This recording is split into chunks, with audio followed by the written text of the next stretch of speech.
This is the Midnight Ocean, and I am your host, Jeff Norton. You can join me live here every weeknight from 10 p.m. till 2 a.m. Eastern Standard Time, or on the web at www.themidnightocean.com. Oh my goodness, I feel like I have taken our ship into a hurricane, and for that, as your captain, I apologize. Wow. We're going to get it righted, though, tonight. We're going to get back on course and continue to do the mission. But, man, the last two nights has been just incredible. To tell you how disappointed I am, I actually deleted both those shows, Monday and Tuesday. I am not proud. Not my best work. Not my best work. And I'll tell you. I mean, look, I understand the politics. It was fun getting on the air, but it was definitely not the quality of work that I strive to. So talking about the quality of work, wow, tonight we got a great show. We have National Geographic Explorer Extraordinaire going to be joining us here in the next hour. He's actually traveling. So, Mr. Mike Libecki. And look, when you read what this man has done, he was National Geographic's 2013 Explorer of the Year. Great conversation. You know, that's a great way to come out of this hurricane and to get this ship righted back, is to have a quality guest as Mike. But he's going to be joining us in the next hour. I should probably not cover it if I'm going to on the video. I got some dusty. I don't know. Dusty here in the studio. I got to maybe vacuum or something, but maybe I need to clean. But, wow. So Mike is going to be joining us here at the top of the hour, next hour. And we'll talk with him as much as we can. He is on the road. So we're going to catch him between trips, but, just a great, it's going to be a great conversation. I mean, this is a guy who has traveled the world and seen the beauties of what this planet has to show us. And so I'm sure we're going to have some deep, deep conversations about that. his experiences, what he's got going on now, what he's mounting his next expedition and stuff. I mean, this is a guy, rock climbs, he sails, he does everything. Been in the Antarctic, and maybe we'll talk about that, about the holes, the caverns in the Antarctic, because he's actually been there. And so that's going to be a very interesting conversation. Until then, though, if you want to give us a call at 352-388-3900, I'd like Debbie. I've been promising to get Debbie on the phone for a while to tell us her progress with MUFON. So, Debbie, if you're out there listening, go ahead and feel free to give us a call. I'd love to hear from you. But, wow, what a look. This is my take on everything. Number one, I will tell you the only reason why I did not want Hillary to win, I don't care who would have won as long as it wasn't Hillary, is because the messages that were coming out of Russia were that we were going to go to war. And that was confirmed today, where Russia said that we avoided war with them. And so for that, I am great. And a lot of people are like, well, yeah, it's Russia. No. Russia was positioning themselves. You had an administration who has clearly said they want to set up no-fly zones. You had Hillary Clinton, who said that she was going to push for it, things like that. We know that Putin has no respect for Hillary. We know that. Don't know what the backstory is there, but for whatever reason, he can't stand her. And so I think we avoided war. I am going to hold judgment on the president-elect until I see what he does, right? But I will tell you this, no matter what he does or does not do, one man cannot fix this country. One man cannot do it. We have to help fill in that chasm. There is a huge chasm, and it is deep between the left and right. And one man can't fill that chasm up and get us back on track. If you're looking as Trump to be your savior, you're looking at the wrong place. If you think that Hillary is going to be your savior, you're looking at the wrong place. It is the people. And I understand that there are needs and wants. Everybody has them. Everybody has what these things called priorities. I get it. I understand. I have priorities for my life, for my family, for my community, and then my state and then my government. You have your priorities. But I think what we need to do is kind of do a reset here. We need to take care of ourselves first. That's fundamental. You have to take care of yourself first. That means you have to get spiritually right. Whatever you got to do, you have to take care of yourself first. Once you have done that, then you start spawning out and start taking care of others. If that's what you choose to do. Who am I to tell you what you need to do with your resources? I remember it was once said, I know that, here's a good example. Second Amendment. I know that people think that we should remove guns from everybody. That has been said time and time again. No one in the country should have guns. Now, what happened if the shoe was on the other foot? What happened if a law was passed that said everybody has to carry a gun? You wouldn't like that. So what I'm saying is that you take care of yourself first. You do what's in your heart for you, because only you can answer that. Then you expand that into your community. But it boils down to you. Now, I know if you feel that you don't want guns in your community, you have every right to petition that. You do. But remember the other side of the argument. They have every right to demand that everybody in the community have guns. That's just an example, but that seems to be the hot topic. The other thing is that I have yet to meet a person that I respect or a person whose opinion matters to me that doesn't feel there is a need to take care of those that cannot take care of themselves. That is basic human nature.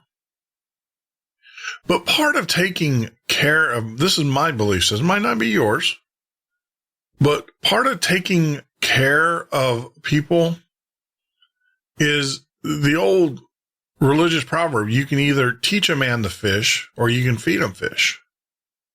And I'm for teaching a man to fish. There is nothing better that you can do to help an individual than to get them on their own 2 feet. I know, I've been there. I've helped people, and I can tell you, it brings so much joy and happiness to my life. I've done it, where I've helped young men and women get ahead, understand that they have value, no matter what their educational background is or may or may not be. But the fact that you give them a skill, and then they can go out and earn. Trust me, it is the most gratifying thing you will ever do for an individual. So part of filling in that chasm is take care of yourself, find out what your needs and wants are, and help your fellow man. Now, understand that it's not right because you feel that so-and-so should do this or that. It's not right for you to take things from other people to fill your needs and wants, right? That's theft. Call it what it is. If I need happiness, it's not my right to go and take your happiness, right? If I need a house, it's not my right to come and take your house. I have to work for it. I have to earn it. So on a fundamental level, I'm just going to say is that we cannot look at a man or a woman for that matter, or for any individual to fix our problems. We have to fix our problems ourselves. That's enough of that. I'm just, I'm done with the political talk. I am politically talked out. But, and you guys, come on. You guys all know this. It is great. It's that tribal mentality, A team, B team. We want to get on we want to be on the winning team. And I'll also tell you, and now I'm done. I'll say this. I'll say these last things. It is as disgusting to gloat about a victory as it is to complain about a defeat. Remember that. We need to work together. There's going to be people out there that are not going to work. I know Trump sent out a tweet today, said, give me a list. Hey, Democrats, give me a list of your priorities. He said that. He said that in a tweet today. I saw the tweet myself. He said, give me a list of your priorities. And, let's start there. And you know what? He didn't get a list. He got hate-filled tweets back. That's wrong. I don't care what, who cares who won or who lost? I mean, the guy is obviously, he did try today. And, my challenge for Trump is don't give up. Don't give up. Keep trying. Keep sending out those tweets. Keep sending out those advisors. Ask for advisors on both parties, President-elect Mr. Trump. Keep reaching out to the communities. How can we help? It's going to be hard. I get it, but don't give up.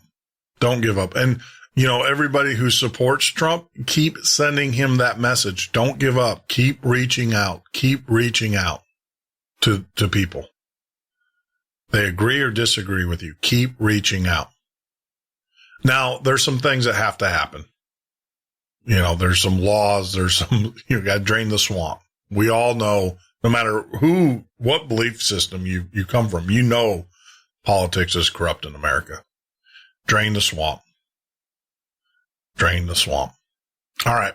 So Mike Libecki is going to be joining us here, like I said, at the top of the hour. That is awesome. Deb, I did see you call, but I was wanting to get that out. So, Deb, you can call back, and I will answer it this time. Hey, Christy, welcome to the show. Also, of course, Sentinel. It's good to see you. For all those that are listening to us on Spreaker, make sure that you follow us. For those that are listening to us on YouTube, make sure you hit the subscribe button. That means a lot to us. You can follow us on Twitter, of course, and you can get messages from that. I promise you that we will not send you spam. So here, I believe, calling in is our good friend, Debbie, who had a nice little visit. I hope it was a pleasant visit, a nice visit with MUFON over the weekend. Debbie, how are you? Oh, I'm great, but you're going to be shocked. I was shocked. What happened? Tell me. Well, she's told me like 2 or 3 times that she's going to come over here, right? And she's going to bring a medium, and and I've talked with her in between, and she just did like a complete 360 on me. She never showed up. Well, I thought it was a Saturday, but I looked on the calendar, and she said she was going to be here on the 6th, which was a Sunday, right? Correct. So I thought, all right, everything's cool. I haven't heard back from her or nothing, so I'll just wait. And I waited, and I waited, and I waited. So finally, at 8 o'clock at night, I called her. She picks the phone right up, and she goes, oh, hey, Deb. Hey, I'm just sitting here watching a show on black holes. So, but was she not supposed to be over? What did she say when you say, hey, look, we had an appointment. You didn't show up. What's going on? Well, she said, well, I'm a very busy person. I work more than 40 hours a week and getting everybody together and everything. And then she just started on, it was like she didn't believe or was like even interested in this crap going on in the sky. All she wanted to know about was EMFs in my house and ghosts. No, that's not happening here. Yeah. I told her, she even asked me what kind of bed you sleep on. I said an all-wood frame. I kept telling her that's not the problem here. She just does not want, I get the feeling, the vibes, that she doesn't want to come out here and check this out. Well, she probably does. The MUFON people aren't paid for, they're not paid, and it's a... but don't give up. As I said earlier about Trump, don't give up. That's why I've been sending you some pictures, because I'm pretty much done with her. Yeah, take negativity. Take pictures, take videos, set your iPad up. Like I said, set it up don't zoom in because that's where you get all the distortion. Take the video from all the way zoomed out, actually, so you can see as much as you possibly can, and take videos with that, because I can zoom in with the software I have, and we'll just do it. I didn't know that because when I use my iPad to take the pictures, nothing shows up but like a white dot. Yeah, you can't really know what it is. It's going to do that. But what you do is you take your video. So take your iPad. Zoom it all the way out, not all the way in. Right. Zoom it all the way out. So and then just hit record and point it up at the sky in the area in which these things are flying. And we'll start there. We'll start from there, right? We'll start from there, and then we'll build upon that. But I'm so sorry. Look, it's kind of like, how do I say this? It's kind of like what's going on in our country these days. I want to believe MUFON, and I want to believe that they are out there doing things.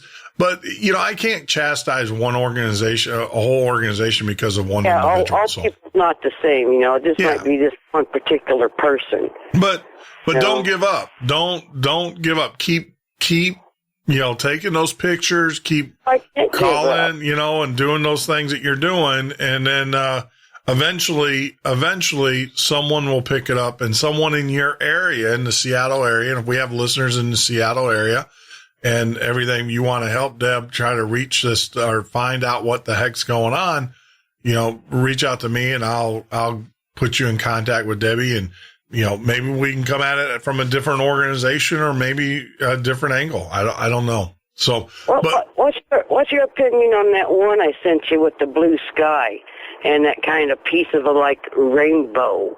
That was all the way zoomed out. When did you send that to me? I never received it. Oh, dude, I've been sending you lots. How did you send it? Would you send it to listener? Yeah, the same way I've been sending everything.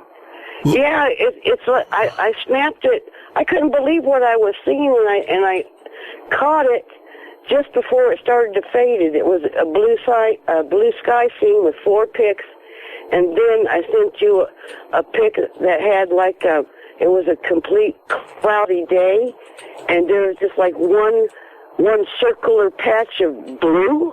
Right now, I was looking up at it, and I thought, wow, this is really odd, right? And then out in the blue, you could see it's all the way zoomed out, so you could see all the like an orb inside of that cloud. Mm-hmm. And I watched it. It was like a doorway that opened, Jeff, in the clouds. I got a picture of it. Wow. Well, I am looking. This is. I think I sent it Sunday. Okay, hold on. Let me. I am going. This is really bizarre. It is bizarre. No, what's bizarre is I'm trying to go to my listener account on the machine, and it's not I'm logged in, but it's not allowing me to see anything. Why? Well, that is a good. Out what photos I've got. At least 15, 16 photos I've been sending. That is a very good question on why is it's not allowing me to. There we go. All right, I think it was just a glitch. Just a glitch here. So let me see. If you look at those pictures, those 4 with the blue sky, you can see them I took 4 shots and in progress, and to me it looks like something is forming in them as the picture progresses, and at the end it gets to be, to me, I don't know. You just tell me what you think you see. Well, I mean, I clearly see, and I'm gonna post these up. Wow. You can see it. I snapped it where you can see it progress, and then at the very end, I think it looks like a person, Jeff. Well, I don't know about a person, but I clearly see. No, this is not an airplane. I can clearly see it. Hold on. So let me bring this up so that. And I sensed another one that has an orb with a face in it. Yeah, see, I can't see that one. Well, I'll run it through the enhancements. You can see Blight Right, take 2 pictures of evening, both series of picture warnings. The one orb with the face in it, Jeff, I was looking through my binoculars to make sure what I was taking a picture of, and this is the honest to God's truth, all right? I checked in the binoculars to make sure what I was taking a picture of, and I was trying to take a picture of one of those helicopter things. Yeah. And the picture came out with that big orb with the face in it. Yeah, I do see. You know what? I'm gonna grab one of these and put it up. So all right. So everybody, and of course this is like the Richard C. Hoagland, but I think it's very important that the audience sees these orbs. This is definitely not. It was really close, Jeff. Yeah. And when I look through my binoculars really closely and get real zoomed in, when these lights flash on this thing, through the binoculars, you can actually see like a it'll have one flash and then another flash of color, and then like you can actually see like an orb form around this helicopter thing. And I tried to take a picture of it, and that's what I got the picture of, just the orb. Yeah. So let me do this. I just want to bring this in because I want people to see this.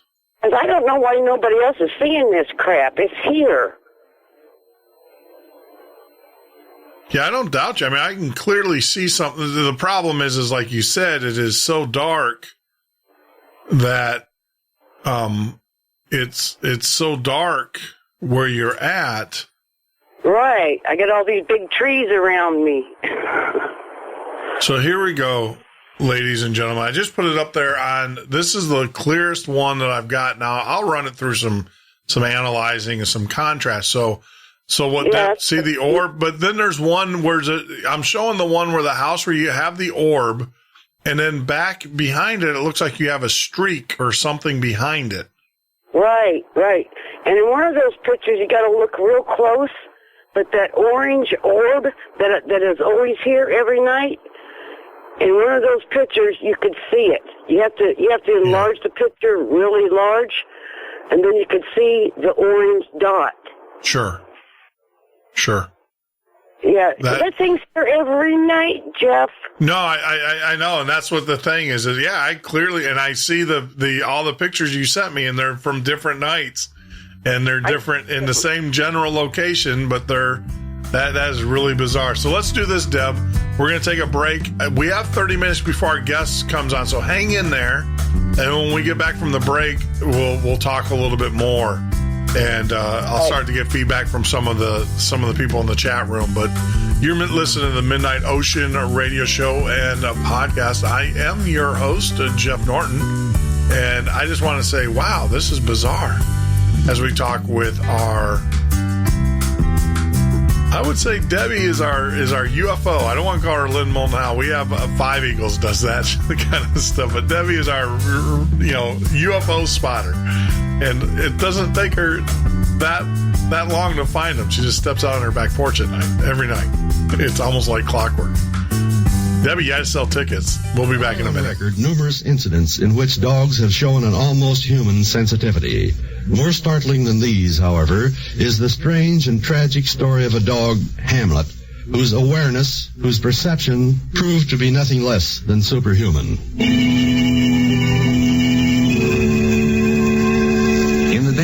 Of the Rockwell household, where Hamlet the dog made his home, there was only one event which succeeded in arousing him from his customary brooding lethargy.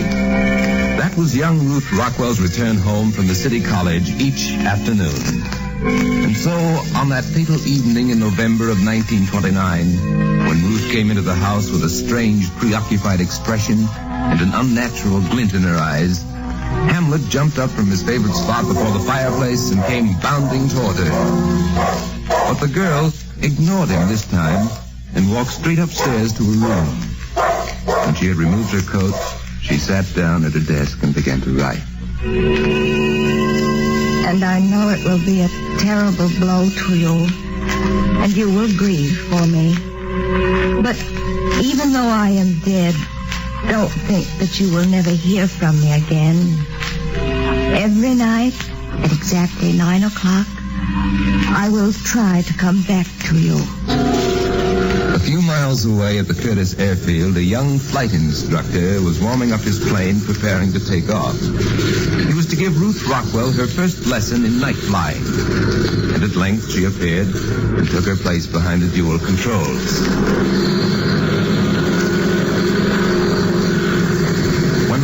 Risen several hundred feet into the air and was circling over the field, Ruth Rockwell suddenly climbed up on the cockpit cowling. While the instructor gasped in horror, she stepped calmly out into the empty blackness and went plunging to her death.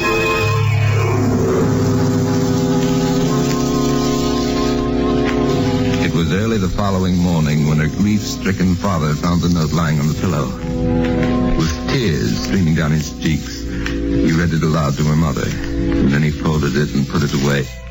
That evening, even though they knew that she was gone forever, As the hour of 9 approached, both of them found themselves growing tense and expectant. Mr. Rockwell and his wife would have spoken if they could, but that was impossible. For both knew that now they were awaiting something. As the clock began to strike, they leaned intently forward, their every sense alert.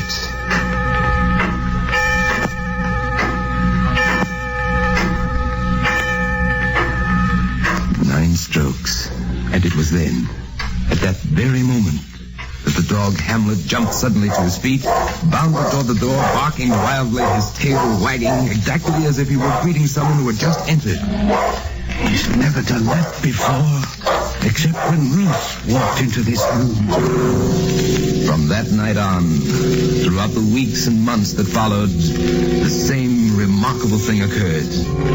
They had no choice but to conclude that somehow Ruth had kept her promise. That though they themselves were unaware of her presence, still she had returned in some mysterious form. A form incredible but true. This is the Midnight Ocean with Jeff Norton on the Paranormal State Radio Network.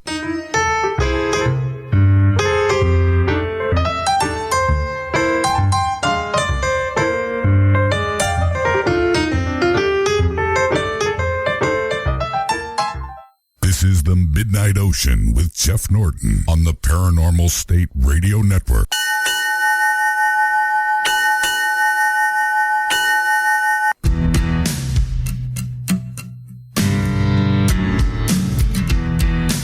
That is right, Andrew. It is the Midnight Ocean Radio Show and podcast. I'm your host, Jeff Norton, Master of Ceremonies tonight, captain of this ship. Yeah, Sentinel. It is. I'm still getting used to it. Sentinel commented in the chat room about I don't have my goatee on my stripe. It's coming back. It's slowly growing back. For those that don't know, it is the month of November. November, the way it works is the month of November 1st, to raise money for cancer awareness for prostate and testicular cancer. We have a little group of us who shave all of our facial hair off, and then we don't shave for the rest of the month. So that's what you're seeing. So it's going to get a little rough. It's a little itchy right now, but I took it one step further. I don't know if you saw this, Captain, but I shaved my whole head. Now, I had a lot of hair here, so it's slowly coming back. Sandy was playing with it a little bit today, just rubbing it for good luck. I'm her little Buddha. And so yes, it is the month of November, and every year during this time, you can come back and watch me, shave my goatee off and then not shave for the rest of the year and for the rest of the month. And then at the end of the month, of course, I'll put my goatee back. But yeah, it's for a great cause. If you guys want to know more about Movember, get out to our website at themidnightocean.com. You'll see the banner on the right-hand side. You can click on it, join a team. It's not too late. You can still donate. We would appreciate it. Any shekels that you can throw our way to help find a cure and, more importantly, prevention for testicular and prostate cancer. That would be outstanding. If you ever had a family member who have suffered from those horrible, horrible, horrible diseases, cancer in itself is just an evil disease. Put here by the devil himself, I believe. But if you can help out, that would be tremendous. But yeah, I did take out 30 years of my life. I've always been told that. The other thing too is when I want to look scholarly, Sentinel, I'll put on my glasses, and then I look real scholarly. But yeah, we're getting growing back. But it is itchy. Gosh, it's itchy. And the top, it's like Velcro on the top of the head. So. But getting back to Deb, who is waiting for us on the line. So, yeah, Deb, I mean, I clearly see your...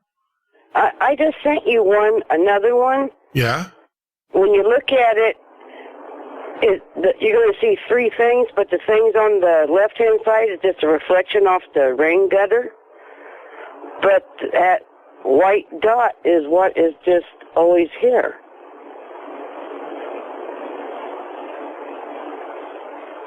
Are you there? Yeah, no, I'm looking. See, the two on the left-hand side, that's just reflection off the rain gutter, I'm pretty sure. Oh, okay. So you're actually under an eave, like an right. eave. Oh, right. Okay. And then you got the little smaller one. That is the thing that is always here every night. And it moves. It doesn't. It moves. Now, does it move in the same direction? Yeah, that's no different than the one I already have up. So, it's the same one, kind of like. Now, does it move in the same direction every night? No. From what I'm observing, it's according to how much that these helicopter things are, like, harassing it. Because I've seen it, it's been, like, really close. I mean, really close. And I have actually seen these things make it back up. Yeah. I have seen it to where it's like 3 times the size in this picture. Yeah. So, no, it's clearly there is definitely something there, and it's lit up. Right. And I see, so I see the line on the picture that I am showing. Okay, so that's where the gutter. See, that's why I'll take these pictures this evening, and I'll run them through my processing, and I'll pull all those out. So that's interesting. But yeah, no. See, this is a start. Another thing, in a lot of the other dark pictures, I've got like wind chimes hanging up, and there's reflections. Mm-hmm. So you'll have to beware of those. But there are those lights in the sky. No, I clearly see the dot. I clearly see the light. It's a dot. And stuff. So that's a start. So let me do that. I will take these images that you sent me. I didn't know they were there, and I will take those images and I'll run them through the Photoshop, the processing, and we'll pull whatever there is out, and we'll be able to see. When I get done, you'll actually be able to see that gutter that's coming down, and that's I can see it on my iPad, but when I zoom in really, really large on that light, it looks like there's 2 lights in it, like it looks almost like headlights or something. Yeah. Just keep it zoomed out, and then the software will be able to zoom into it. Yeah, this is completely zoomed out. So. Yeah. And but more importantly, what would be really cool is if you can get it record like a movie, and that way we can get its flight. And we can see it like move across the sky. I haven't seen it move that fast. Yeah. I thought of that. I really did. I tried once, but it doesn't move that fast. It only moves unless it's... And then it's not really that fast. I don't know how to explain it. Well, see, I'm wondering, too... Now, what direction are you looking at? Are you looking north, west, east, south? Looking south. So you're looking south. So this is south of your address. Right. Okay. So this is the other thing I'm going to do is I have a piece of software that I use to hunt satellites with. Yeah, my son does that too. And I'm going to put in your address. I have your address. So I'm going to put in your address. So I'm like your address, and I'm going to point my software south, and let me see what comes up. You might be looking at a planet. Well, I never thought of that, but the path it takes, it kind of like runs, and then eventually it'll end up like straight over my house. Yeah. Yeah, but let's start there. I have the time that it was taken because it's in the metadata of the photo, and we'll just kind of start there, and heck, we'll do our own investigation, Debbie. But that wouldn't explain it coming so close to me, Jeff. Yeah, well, yeah, because you got to remember the Earth is on a tilt. You're in Seattle. It is so. Well, you're tilting away, but as the Earth orbits around. Or as it comes around, they tilt towards you. That's why you have what they call like the supermoon. which is what we're going to have this month. I'm talking close. Like in some of those pictures you see, like in between the V, like in between those trees. Yeah. As close as like in between those trees. Well, you got it. Then when it gets that close, take another picture. Well, I will. Take another picture. Because I'm so freaked out, man. This thing it's not moving like it doesn't act like a planet. It doesn't act like a star. Well, it could be a satellite. There could be a lot of things. It could be. It could be a low orbit satellite. You have a military base there. It could be a radar blimp. They do have the radar blimps set up, and it could be the radar blimp. It could be. I don't know why it would be coming like within like 400 yards of me. Yeah. Well, when it comes that close, take another picture. Yeah, I will. but this is a start. I just want to know what it is. Yeah, no, I'm with you. This is definitely a start. And then now I have something that we can work with, and we'll definitely, I'll play with it.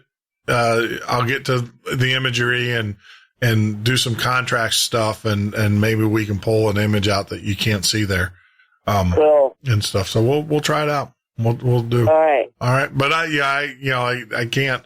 I was so hoping that MUFON would get out there, and then you can tell us what the process was and what they did and didn't do. I was really disappointed. I mean, I felt really. I mean, she just did a 360 on me and wasn't even really interested. Sounded like she wasn't even interested in. You can tell, you know. Yeah. When people's not really interested in coming out, you could tell. Yeah. No, I got you. Absolutely. And stuff. But don't give up though. And let me look at some of the image. Let me take those pictures now that I know they're here, and I'll see what I can do in the processing and see if I can. That blue sky one, I'm curious about that. Yeah. Nope. I didn't even know they were here. Thanks for reminding me. And it was weird though when I tried to open them up though, it wouldn't open. It took it a while to open up. So I have to figure out what's going on there. But that's a Gmail. So who knows? Maybe Google's looking at them for us. You never know. Yeah, you never know. So, all right. Well, we've got, man, what a night. I just feel like I just need to take a break. I need to take a vacation. Me too. I hear you. So, hey, the lines are open if you want to give us a call at 352-388-3900. They'll remain open for the next 15 minutes, and then Mike Libecki is going to be joining us, and we're going to be talking. He is National Geographic Explorer of the Year 2013 is going to be joining us. This guy, whoa, you talk about seeing the world. This guy's seen the world. Cool. I mean, he's traveled all over the world, hiking expeditions in Nepal, the Antarctic. Obviously, I'm going to talk about, the Hollow Earth when he was there because he had permission. He's done it. He's transversed the Antarctic. And it just disappeared, Jeff. What's that? It's gone. That thing I just sent you a picture of. It's gone. Well, do you have cloud cover? Nope. It's clear sky. Wow. So now it's gone. Wow. Well, I'm serious. I'm serious as a heart attack. It's gone. Oh, I believe you. I mean, look, you produced the pictures. I mean, most people wouldn't do that. Most people wouldn't produce the pictures if they were yanking chains and stuff. So yeah. I believe it's gone. Because now it knows we have pictures of it. So now it's like, uh-oh. Where could it have gone? I mean, Google called them, said you might want to take your experimental craft, and because people can see it. This is weird stuff that's going on here. No, I don't doubt you one bit. Don't doubt you one bit. So I mean, obviously, I'm looking right at a picture of one. So we'll see. We'll check it out and see. So where'd it go? Well, Deb, you take care. I'm gonna free up this phone line if someone else wants to give us a call before Mike Libecki joins us. But you take care. Keep the photos coming, and I will keep checking that mailbox. I did not know you were sending them to me, so I do apologize. All right, cool. All right, be well. Bye. So there you go, Debbie joining us on the line. That was a very interesting. Yeah, I mean, definitely she sent us pictures, guys. I don't think it's bunk. You tell me, but I don't think it's bunk. She definitely shot us pictures. And if you were on YouTube, you saw them. Talking about YouTube, that is the chat room. Also, if you are over in Spreaker, we do use Spreaker chat as well. I have two screens. If I look over my right shoulder, which would be what you're looking at the left. If I look over this way, I'm looking at the chat room in the YouTube. And if I'm looking this way, I'm looking over at the chat room in the Spreaker. So if you want to leave a message or whatever, feel free to do that. Yeah. You know, Sentinel, without a doubt, I don't doubt her one bit. She sees something, and there's evidence, there's pictures. She sent them to me. So we will run those through the photo process, the IR and stuff like that, and see if we can pull out something from them to see what is going on. And it is kind of weird. I am leaning towards planet, because most of the pictures, they are in the same orientation. I am also leaning maybe towards a low Earth satellite. It also could be a radar blimp. The government does have those, and that would explain why helicopters and stuff are flying around it. I could see that. You could have especially there in Seattle in that area, along that region, you would have a low altitude blimp, going for radar. They have them all along the New Mexico and Arizona borders. So who knows? We will see. But if you'd like to join in the conversation, give us a call at 352-388-3900.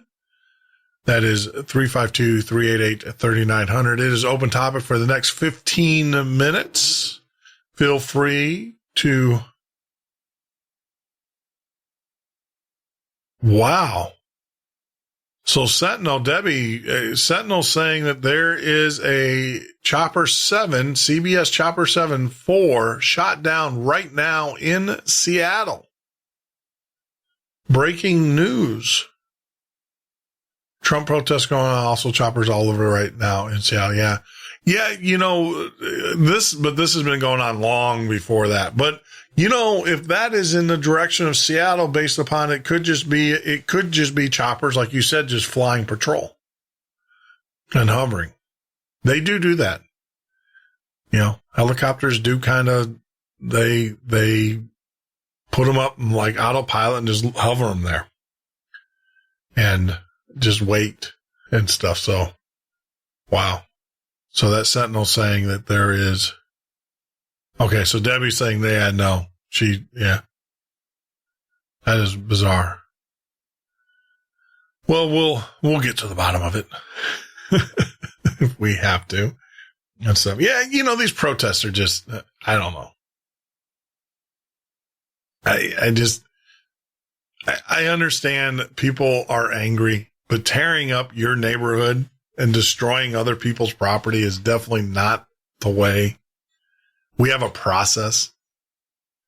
It's almost like, all right, baby Huey, here's your pacifier. It's just not the way. And, let me tell, this is one thing I do know about my conservative, ultra conservative neocon friends. The ultra hardcore Trump supporters. Trust me, if Trump doesn't do what Trump said he was going to do, the people that I know behind the movement that elected Trump, they're not going to riot. They're going to blow his buildings up. There won't be anywhere he can hide. They're not, you're dealing with a segment of society that's not passive in nature, that doesn't go around and kick things because they're angry. They actually believe there's some violence there, some violence tendencies. And I'm not naming names or anything. I mean, most of them are God-fearing, peace-loving people, the majority of them. But there's a few wackos. There's wackos in every group. There. So I'm just saying, guys, you don't have to destroy your inner cities and do all that stuff because your candidate didn't win. If Trump doesn't do what Trump said he was going to do, get in line. Get in line, because trust me, there are people that are more capable. These are not, like I said, these are not people that are going to go into some inner city and torch a cop car or, throw a brick through a window. These are people that believe in pitchforks and hand grenades. So just relax, take a chill. We got your back. Yes. So we have Trump card force. What is that? I'm getting feeds in here, guys, as I'm sitting here. Like I said, I am getting feeds from people.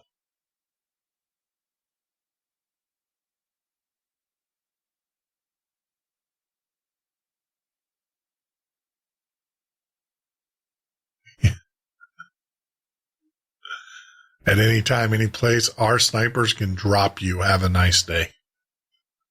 Yeah, I mean, like I said, I don't want to be, I don't want to feed into it, but the reality of it is that there are people that I know who are on the Trump movement, and they, if Trump does what he says he's going to do, we're all better off as a country, right? He unhooks us from this unless you're a globalist. If you're a globalist, then go to Europe now. Go ahead and let me know. I'll raise money for you and buy you a plane ticket. He's going to bring jobs back. Jobs coming back is going to help inner cities. People that work tend to do less crime. It is a proven fact. I'm not just making this stuff up. When people go to work and they earn something, they put value on it. When they put value on it, they're less likely to steal. And the other thing, those people that are stealing from them usually get their butts whooped. So, it's a good thing all the way around with these retrade with the NAFTA thing. The other thing too is you got to remember there's so much money going to people that aren't even from here. $17,000 for every refugee that comes in. $17,000. That's money that people that were born here in this country, that's money that's been taken away from you, if you want to think of it that way. So don't worry. Don't just relax. Sit back. Don't burn up your cities. Don't loot. Don't do that. That just shows you're an idiot. That also means that you're not really a deep thinker. Just relax. Trump doesn't do what Trump said he was going to do to help everybody in this country. There are people that will deal with that. You don't have to. You don't have to burn down a city. You don't have to destroy property. Don't worry, Mon. It's all good. Yeah.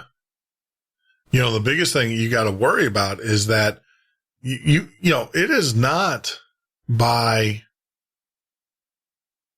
the president's design that you're in poverty in these inner cities. That's designed by the Illuminati, by the New World Order. They want it's all part of their system.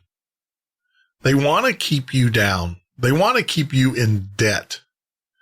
They want to, oppress you. And if Trump, like I said, Trump is wanting to raise you up, wanting to raise everybody up, not you, but everybody.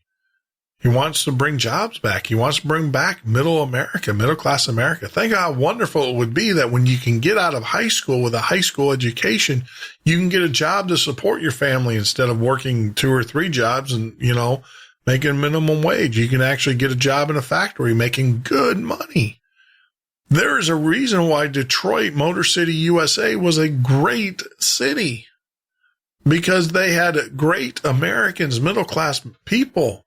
My grandparents, middle class people, did not have a college education, but were able to make enough money working in a factory or working in an industrial to provide for their family, to give them a good quality of life. That has been stripped from us, and you suffer the most. Inner city, You suffer the most from those policies. So let's just sit back, give the guy a year, see if we start getting some traction. And God forbid he gets assassinated by the Illuminati. Because the last guy that was for that, you remember President Kennedy, right? The last president of the United States that went against the Illuminati, the New World Order, he got a bullet in the head. I'm just telling you, it's JFK. So, and so did his brother, and so did Martin Luther King, Dr. Martin Luther King. You know, a lot of people think that Dr. Martin Luther King was all about one world government. He wasn't. If you read a lot of his teachings and stuff, it wasn't about that at all. He was a staunch American supporter,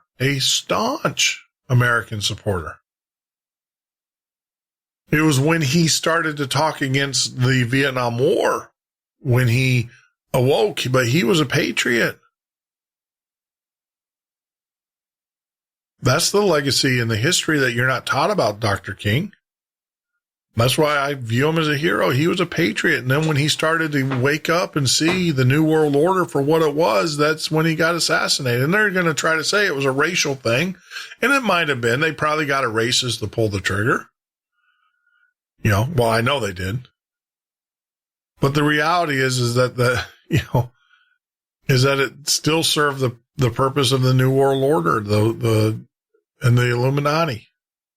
Because Martin Luther King, the last thing they wanted to do is get an African American who knew the score, knew what was going on, get him fired up. But just hang in there. Hang in there. Life will get better. When we get back from the break, we're going to have Mike Libecki going to be joining us. He is a National Geographic. You want to talk about learning that life? And the life we live is very small and relative to the world. Mike is going to be joining us, and he's going to be talking about his exploits all throughout the world. He is 2013 National Geographic Explorer of the Year.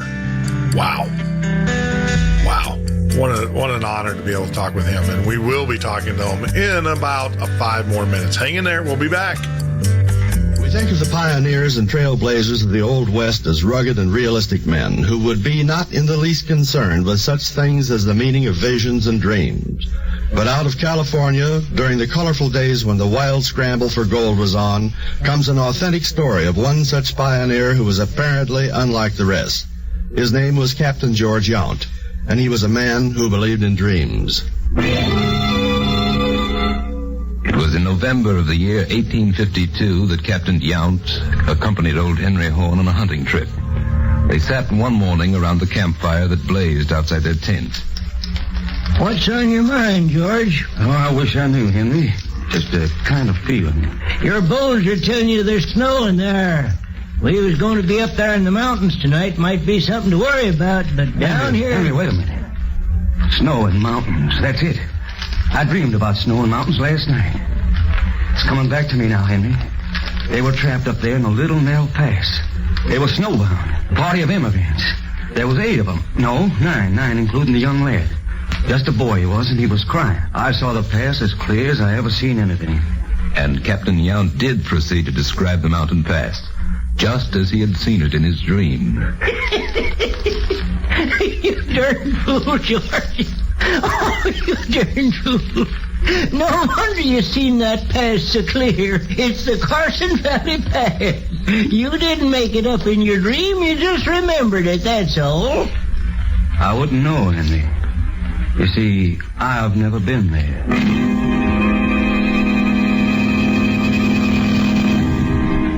Captain Yount's hunting luck was bad that day. His mind seemed to be on something other than hunting. And toward evening, as the 2 men made their way back to camp... Henry, I'm heading back for town tonight. Organize a rescue party. Well, who in tarnation you going to rescue? 9 immigrants snowbound up in Carson Valley Pass. George, Yount, you lost your mind or something? That was a dream you had. Maybe it was just a dream. Maybe not. the captain and a small band of well-paid adventurers set out on horseback for the mountains. For 3 days they rode without seeing the slightest trace of the emigrant party. But as they approached Carson Valley Pass, the captain's mouth fell open in amazement. The snow piled at the treetops, the very path beneath his horse's feet, all were just as he had dreamed. And so the captain was scarcely surprised to find, on the morning of the 4th day, a boy of 16 standing guard at the mouth of the path. That's him. That's the lad I saw crying in the snow. But there were no tears in the boy's eyes now, only joy and relief and unspeakable gratitude. And as Captain Yount leaned over him, the boy murmured through frozen lips. The rest of them are back there in the pass. There are just 6, including myself. Well, now that's strange. I could have sworn there were 9. There were a few days ago, sir. But 3 of the men have died. And so Captain Yount's dream was realized to the last detail. To those who are skeptical, one can only cite the words of Horace Bushnell, the foremost religious scholar and theologian of the last century, who said, "You need have no doubt of this story. We in California know the facts. And facts they remain. Facts which have never been satisfactorily explained. Facts incredible but true."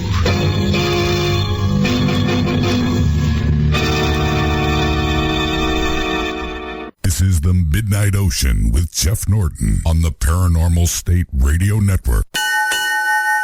Whether it be a magnificent cathedral or merely a frame shack, a house of prayer is invariably vested with an air of otherworldliness. Perhaps it is because of this fact that one is never too surprised to learn of strange and incredible events which... The poltergeist, or playful spirit, has been for centuries a familiar figure in the literature of psychical research. No one has ever seen him. No one has ever proved that he really exists. And while sophisticated minds of the 20th century may scoff at the idea of an invisible imp who maliciously moves furniture and shadows...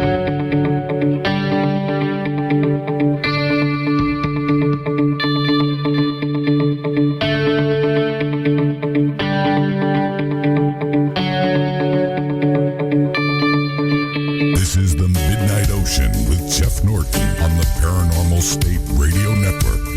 That is right, Andrew. This is the Midnight Ocean Radio Show and a podcast. I don't know what happened there, but we'll get it fixed. Did some reprogramming of the automation system, and apparently you didn't get the memo.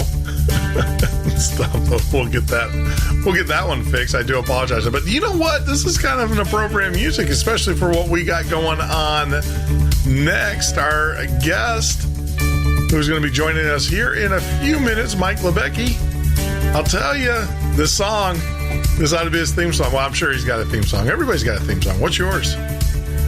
Mine changes from day to day. But let me give you guys a little bit of background on Mr. Libecki. He's a National Geographic Explorer, can define his life in 2 ways. An obsession with exploring the world's most remote corners of the planet to find and rock climb first ascents. And being a dedicated father. I can appreciate that. There's nothing more pleasurable, more memorable, more challenging than being a father. He has completed more than 65 major expeditions all over the world with a goal of 100 expeditions from Afghanistan to the Antarctica to the Greenland to Guyana. His pride and joy is being a father to his daughter, Lilliana. And Lilliana, at the age of 13, has already been to 21 countries and all 7 continents. Wow. What a life. Gosh.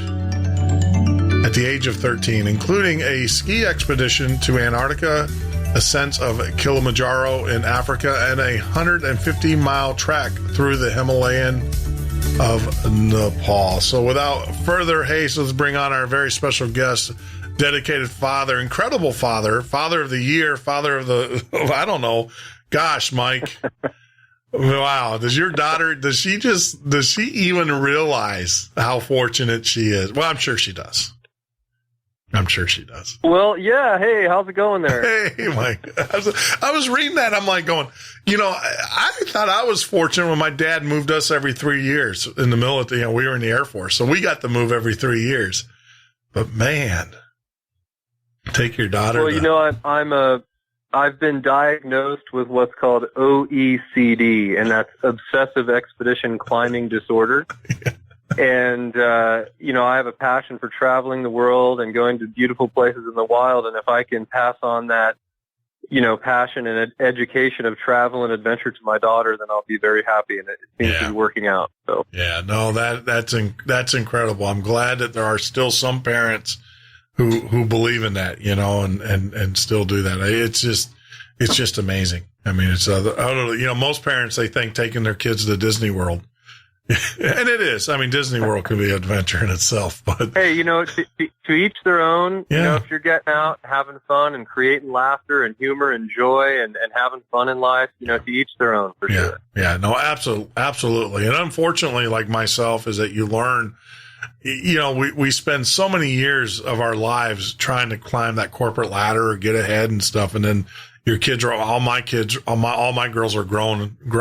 Both my daughters actually have kids of their own now. And then our youngest one is growing up, and she's, getting geared up for college, and she doesn't have time for dad or anything else. But it's, you look back and you're like, oh man, I maybe I should have spent a little bit more time hanging out with them, because time is the one thing you can't get back. You can never get time back.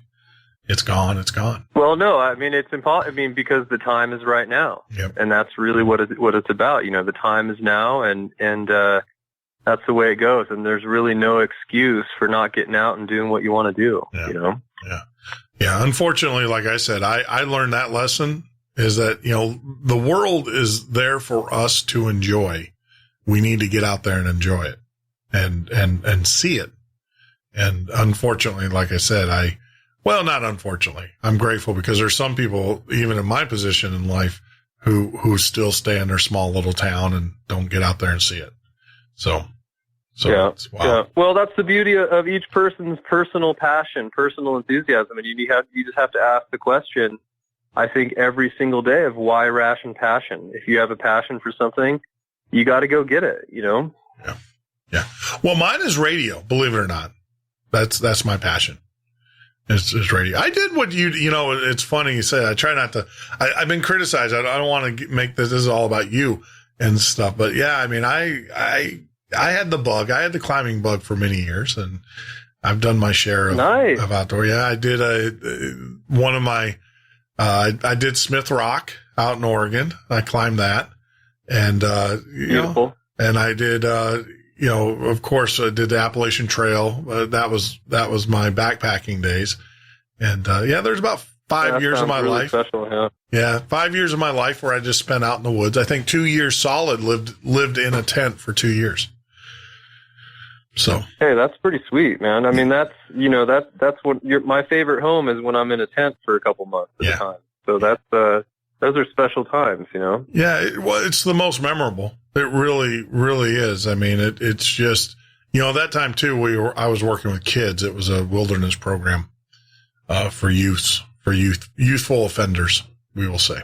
So, but, yeah, well, there's some kids who don't have the opportunities to get out in nature. So that's music to my ears to hear that you're giving back. And it's one of the things I'm trying to focus on as well, is getting people to, put down their screens, some of the time, and get out in the wild and get out in nature and go breathe some fresh air and take a break from the screens that are always in front of us and reconnect with nature and the universe and the planet, and nothing more important, man. Yeah. No, for me, I moved to Chicago, we lived in the big city, and then we moved down here. We're in Florida, nowhere. We're pretty much, and I think we have we literally, and I live in a town now that has one stoplight in the whole town. And nice. It is incredible to be able to walk outside and look up and actually see stars.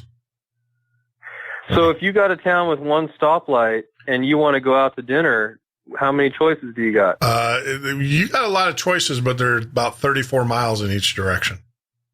Gotcha. So yeah. So no, you're not. It's not like if you want to go get a Big Mac or you want to.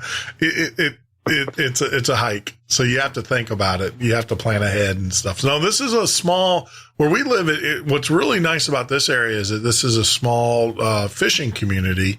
Shrimpers. Oh, nice. Shrimp boats. Yeah. Oh, cool. Yeah. So it's nice. Cool. We get out into the Gulf. That is our grocery store. So nice. Well, there's a saying that I've heard that if you can't pee in your front yard, you live too close to the city. So, can you pee in your front yard? Oh yeah. I can. Okay, well then I think you live in a pretty sweet space because you don't live too close to the city. It sounds like. Sandy though would come out and smack the crap out of me. But I could do it. I could do it. Well, I don't know if you heard the theme song, the whole comment about the theme song.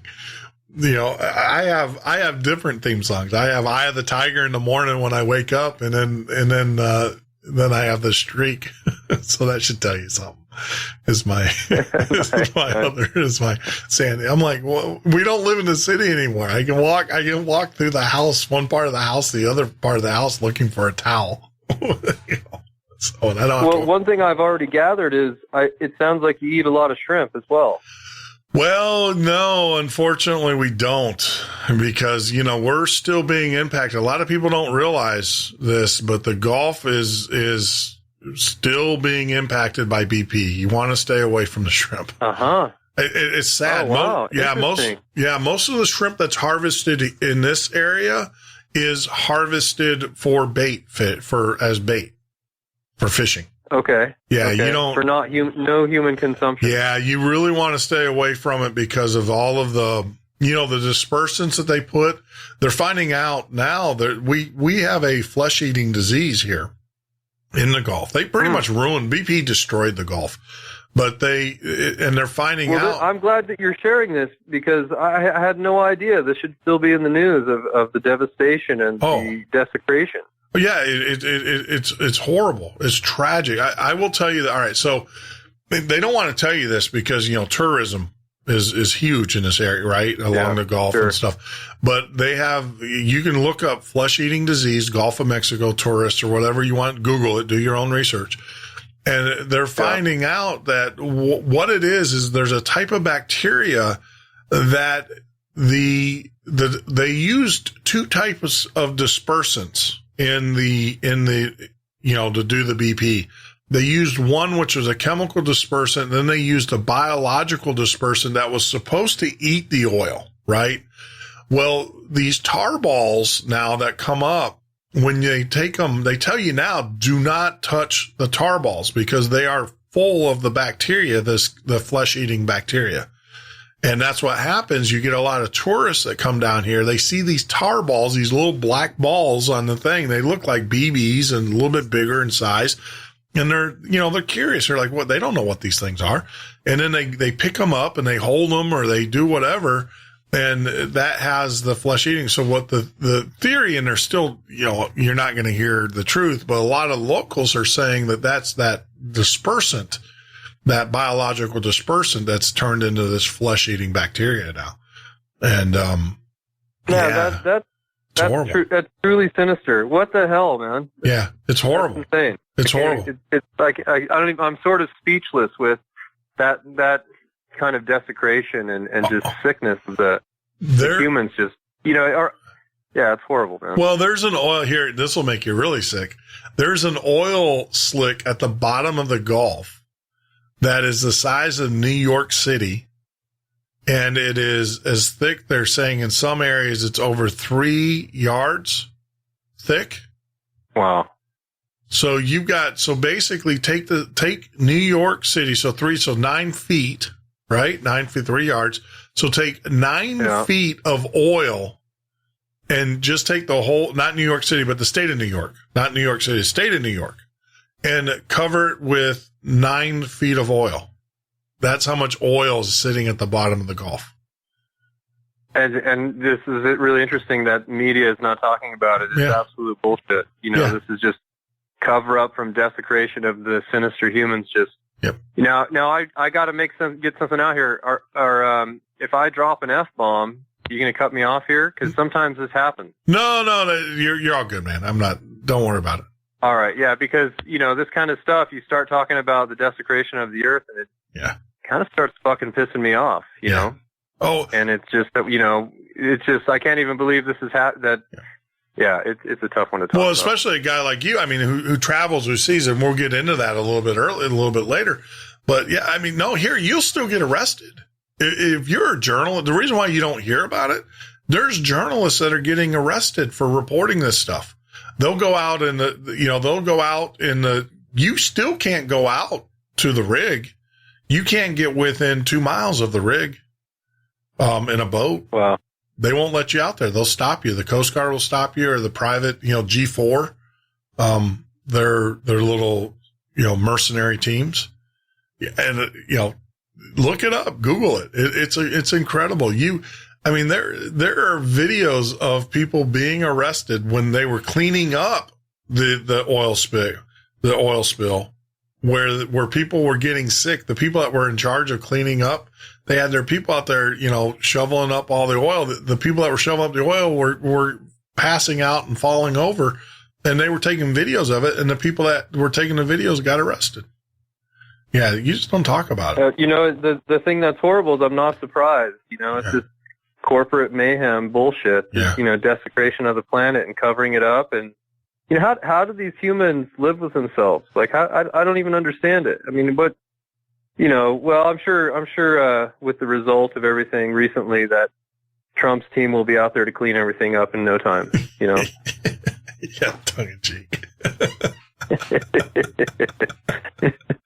I'm sure that's going to happen. It's going to happen real quick. Yeah. Well, this is the problem. You're dealing you're dealing with billions of dollars. At what point, they basically put a price tag on the Gulf when they said, the settlement's going to be, $7 billion. So that's what they put the price tag. Well, what they've done is they've prostituted the earth and just desecrated and just said, oh, fuck it, we don't care anymore. And it's absolute bullshit. It's just a sinister act by humans, and it's incredibly, it really is sinister. It's an evil type of human that would desecrate and at least not try to do something about it. It's unbelievable. Yeah. Well, even more so than, like I said, it's just floating out there. But what's even more concerning now is it is changing the tides. The jets, the streams are not the tides, but the actual the tidal streams that come through because Sure. I actually heard about the currents, being shifted and changed, and that's like a global impact. I'm no expert, but the stuff I read and hear about, and the currents changing and the temperatures changing from that, down in the Gulf. It affects the entire planet. Yeah. Yeah. No, it that's the reason. One of the reasons why the hurricanes. We haven't seen as many, so a lot of people are like, well, that's good. And it's like, no, but you don't understand. You just changed the earth is going to balance itself. It's too big. It's too massive, and you're not going to be able to balance it. You can do whatever you want to do, spray whatever you want to spray in the atmosphere thinking that's going to change it.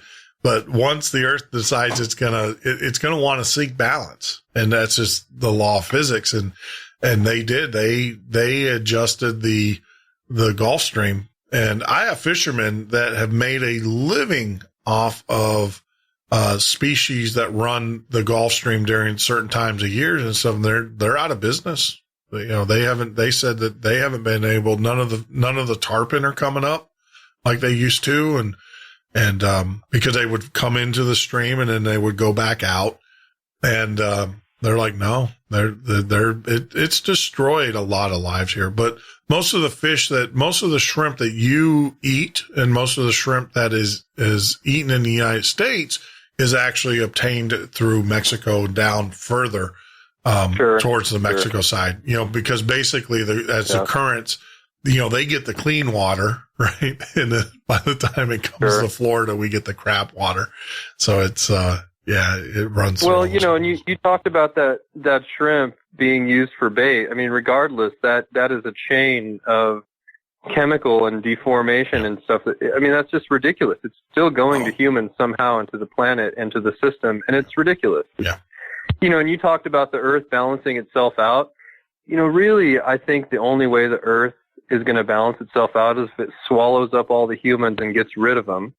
And all of us are gone within 200 years, and the Earth then has a chance to finally balance out, because we're fucking it up, man. And that's when you talk about the Earth redeeming itself, balancing itself out, it's like it kind of has to swallow up all the humans and start anew and heal itself for a long time before some other sort of species comes in like us and just starts screwing everything up. You know? Well, what I don't understand is, like, because there are people, I think that there is a point. How do I say this? I think that there is not a point, but there is a way that we can live in harmony with the Earth. The problem is that you have these corporate entities who don't give a rat's butt. It's all about, stock prices and how, and their Lear jets and stuff. Sure. And I don't want to come across as an eco warrior or anything, but I don't want to live in a sewer. I don't want to live in I would like to go out in my backyard and go fishing and not worry about all the contaminants in my food and stuff. So, naturally, I mean, it's a selfish thing for me, but it's just so crazy what I find. Like here's a great example in the state of Florida. All right. The Sunshine State, people voted down the law. All right. So apparently in the Sunshine, there's certain areas here where you cannot put solar panels up because of, local, the home association doesn't, solar panels are ungodly. They look ugly. Right.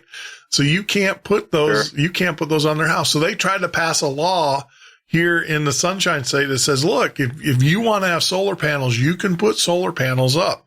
Now, the trade-off to that is that if you put solar panels up, you can't charge the electric company for the energy that you generate and put back into the grid.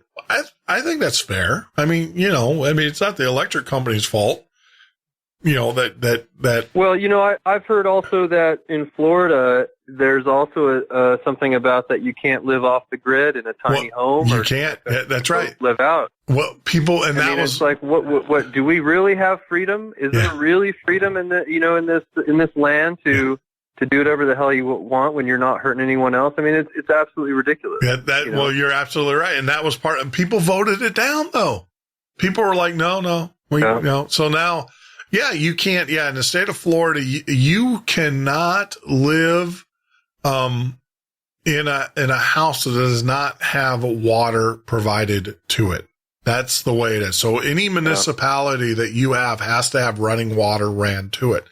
As far as living off the grid, you can do that if your municipality allows you to have. You got to have power.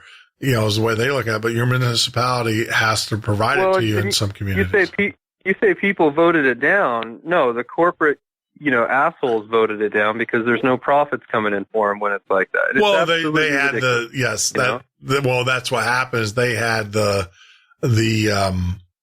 don't know, because most people were, it was the homeowners associations that were upset because they're like, oh, we don't want to put these ugly solar panels in our house. It was the home.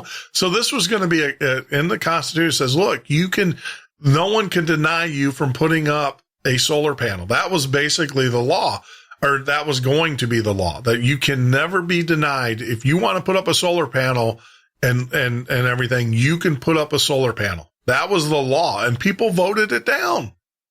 They actually voted it down. That's ridiculous. Yeah, that's insane. That people, when I see solar panels on houses, I think they look beautiful. Yeah. I think it's great. I mean, it's like, come on, what? It's mathematically the right direction to go in, and we've got humans that don't want to go in the right direction with solar panels, with so many issues, and it's like I'm sort of speechless again with the wave of politics going on right now. It's like, how do humans not want to take the right path for our planet, for our environment, for our kids, for our grandkids? It's absolutely insane. Well, that was one thing that I thought was insulting. I don't want to say insulting, but China warning Trump, don't back out of the keto agreement, or it's like, what, huh? The Chinese were actually warning Trump that if he's elected, don't back out of the environmental agreement. And that's one of the things that he, unfortunately, is probably going to do, is back out a lot of those those, when he talks about deregulating, what that means is basically allowing corporations to do whatever they want to do, which is never good. It's really an interesting time right now with the day after the election. And, the way I see it is the universe is only going to take so much. The planet's only going to take so much before it starts kicking ass. And I'm an utter optimist. I will always look to optimism. Sure. And, if some things start getting out of whack, some people are really going to get what's coming to them. And I don't want to go too much into it, but especially when it's coming to world peace, us as one people on this planet and our environment and taking care of it and doing the right thing.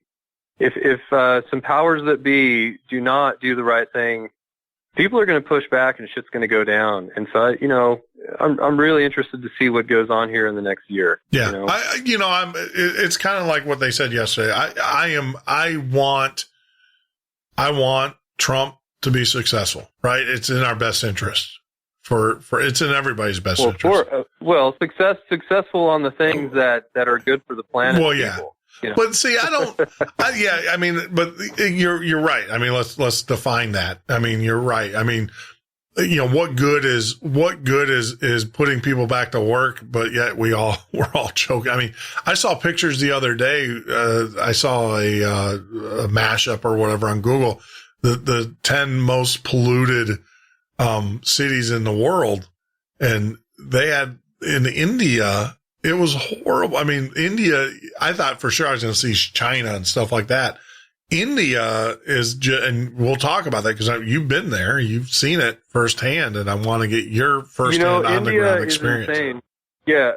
I mean, if you talk about India and pollution, there are hundreds of thousands of people a year dying in northern India because the air is so toxic. Yeah. They can't even measure it anymore. They don't even have to. It is so insane. Yeah, Mike, let's do this. You're going to die. Let's do this. We're coming up on a hard break here. So let's take a break. And I do want to talk about this firsthand because I know you've stood on the glaciers and you've seen what is going on firsthand and stuff. So when we get back from the break, let's talk about that.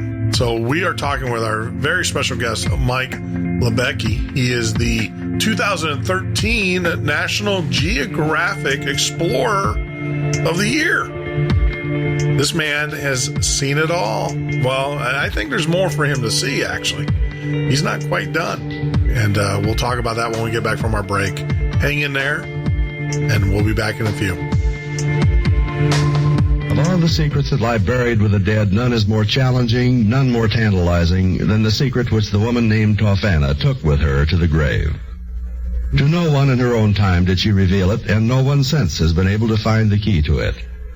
But perhaps that is as it should be, for it is a secret which, if it were ever again unlocked, could only spread misery and death throughout the world. The woman, Tofana, was a resident of Palermo in the latter days of the 17th century. And it is no coincidence that it was those same days which witnessed a wave of poisoning that swept like a plague across the whole of Europe. The authorities were baffled. There can be no question the Pope was poisoned. He did not die a natural death. Nor did Colestorazzi, nor Lorenzo Costia, nor Alfonso de Cordova. I know. They were murdered, every one of them.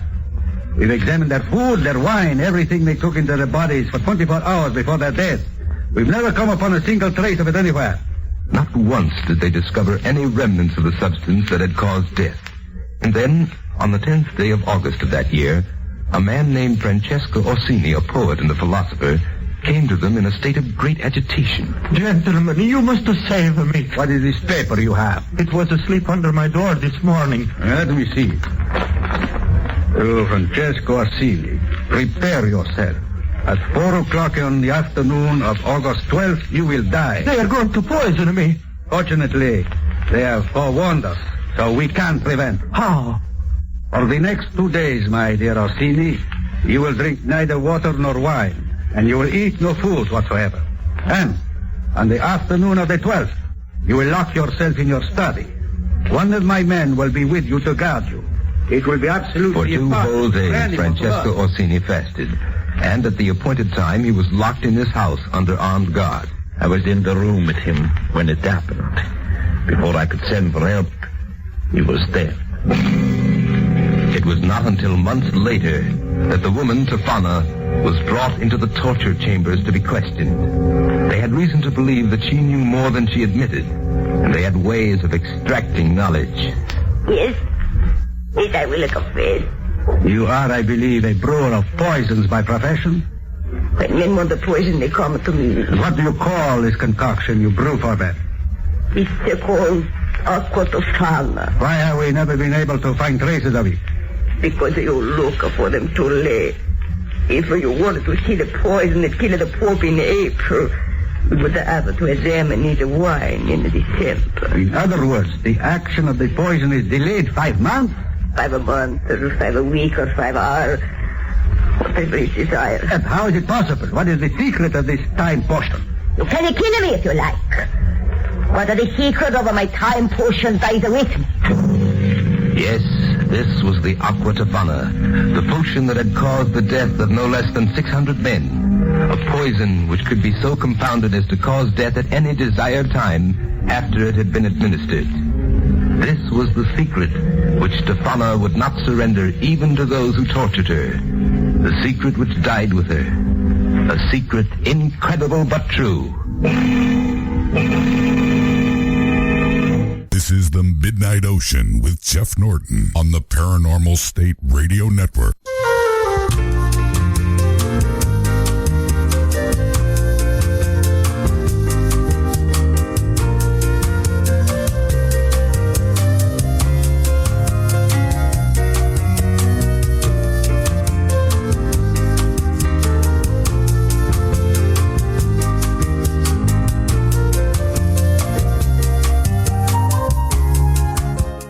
This is the Midnight Ocean with Jeff Norton on the Paranormal State Radio Network.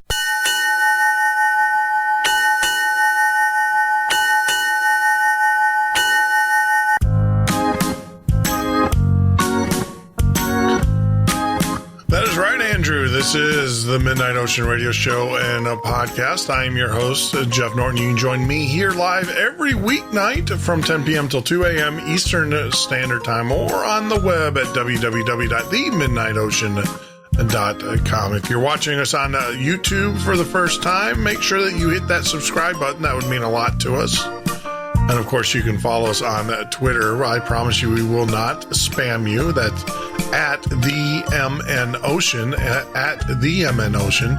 And if you are on Facebook, which I believe most of you are, make sure you drop in and type in the Midnight Ocean there and join the Midnight Listeners. Wow. What a show.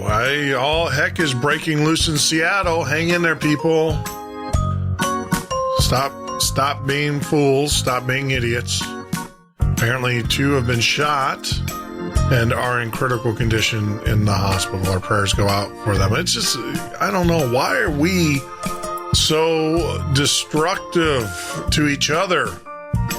Unbelievable. I don't care what your beliefs are. Taking another person's life is the last thing that you ever want to do. And you know, it's just so sad as we sit here and talk with our guest, Mike Libecki, National Geographic Adventure of the Year 2013, as we talk about the world and the global events. And, you know, I've always said that if you want to talk, you know, see what's really going on in the world, talk to someone who's been there. And Mike's definitely been there. All over the world. And so you were talking, Mike, with your experience in India. You were saying that how many people are dying each year because of, I'm not an expert, and I just, I'm not an expert in India. I read about India, and, I hear the news, and, in northern India, it's some of maybe the worst air on the planet. And, hundreds of thousands of people are dying every year from breathing the air there. I mean, it's so toxic that they can't even measure it. I mean, it's unbelievable. Yeah. And this is actually some current news right now. If you check more into it, you can find out info. But, going to, all around the world, close to 100 countries, 70 expeditions around the world, I get a chance to get into some interesting places. Big cities or the most remote tribes and nomads on the planet, from, virgin wilderness all the way to the worst, biggest craziest polluted cities. And I tell you, man, it's a toxic life out there. Yeah. And it's devastating. It's absolutely devastating. You think, your local city in the States here is pretty bad sometimes, or there's places here in Utah, times of year you get an inversion and the air is pretty bad. There are some places on this planet that you go there and the air is so bad you get sick. Yeah. You literally get sick until you leave, and it's insane. It's really just it's hard to sort of comprehend or fathom the amount of toxicity that humans are causing. Yeah, I mean, when you see it firsthand, like I used to sail out of Chicago, so we would take our sailboat, and it was weird. It was like there's a dome over Chicago of just pollution, because when you go out into Lake Michigan and you kind of cross, it's like almost a wall, I want to say, where the air, you don't realize how clean or how dirty the air in Chicago, just in Chicago alone. But you go out about 2 miles into Lake Michigan sailing, and all of a sudden the air clears up, and then you're out about 5 or 6 miles, and you're looking back towards Chicago, and you can literally see the wall. I mean, literally, it's almost like a dome. You can see the wall of just pollution and crap. It's just.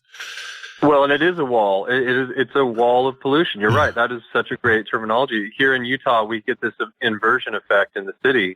You go up into the mountains and you come out of that wall or that swamp of sickness of pollution. Yeah. And you're above it. And you literally, I mean, it looks like, a concrete layer of pollution. And then you dive back down into it coming down from the mountains. Yeah. And I literally get sick.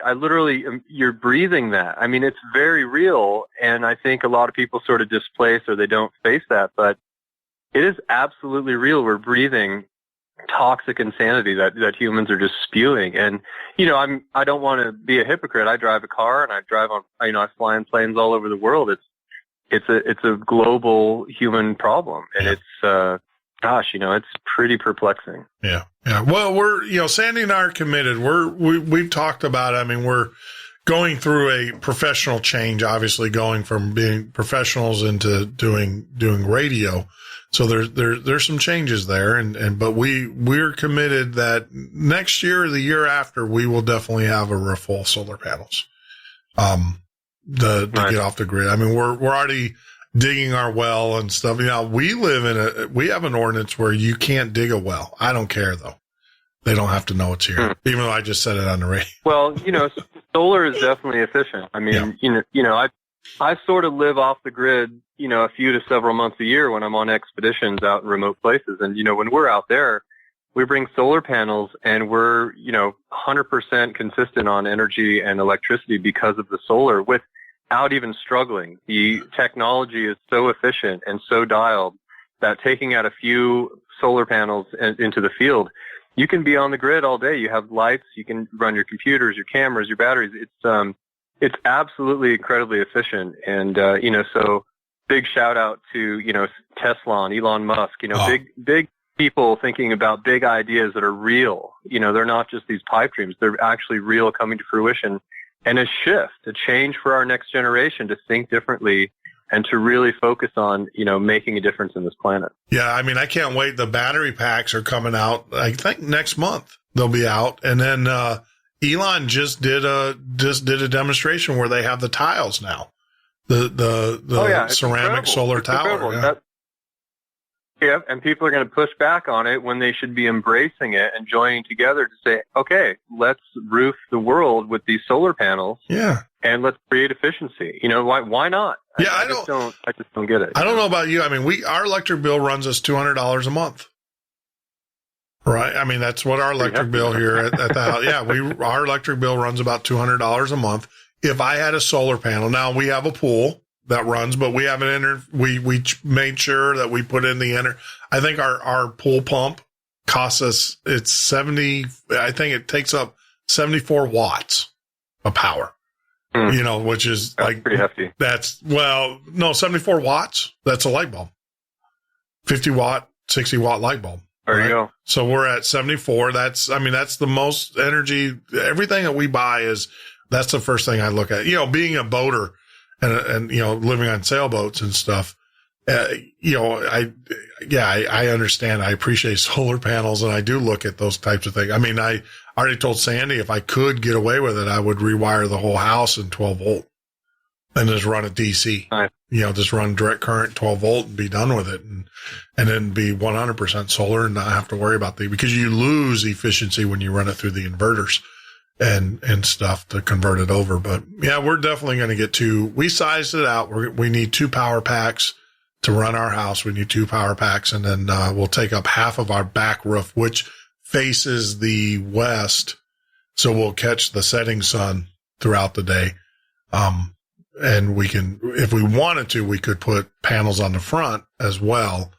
But, we want, actually, for strategic reasons, we want the panels on the back. We don't want everybody knowing that we have. Well, yeah, they need to be positioned to be efficient. I mean, I have the chance to use a lot of solar panels in, a lot of different ways. And then, of course, the key is the efficiency, is having the right angle and the right direction. Correct. And gosh, they'll be incredible. I mean, it's sometimes we have systems set up solar that charge faster than we would in our own outlets at home, and we're out in Antarctica or Greenland so I'm completely blown away by the technology, and it's like, okay, we really need to shift into the masses using for this to become normal. This shouldn't be something, new and interesting and different.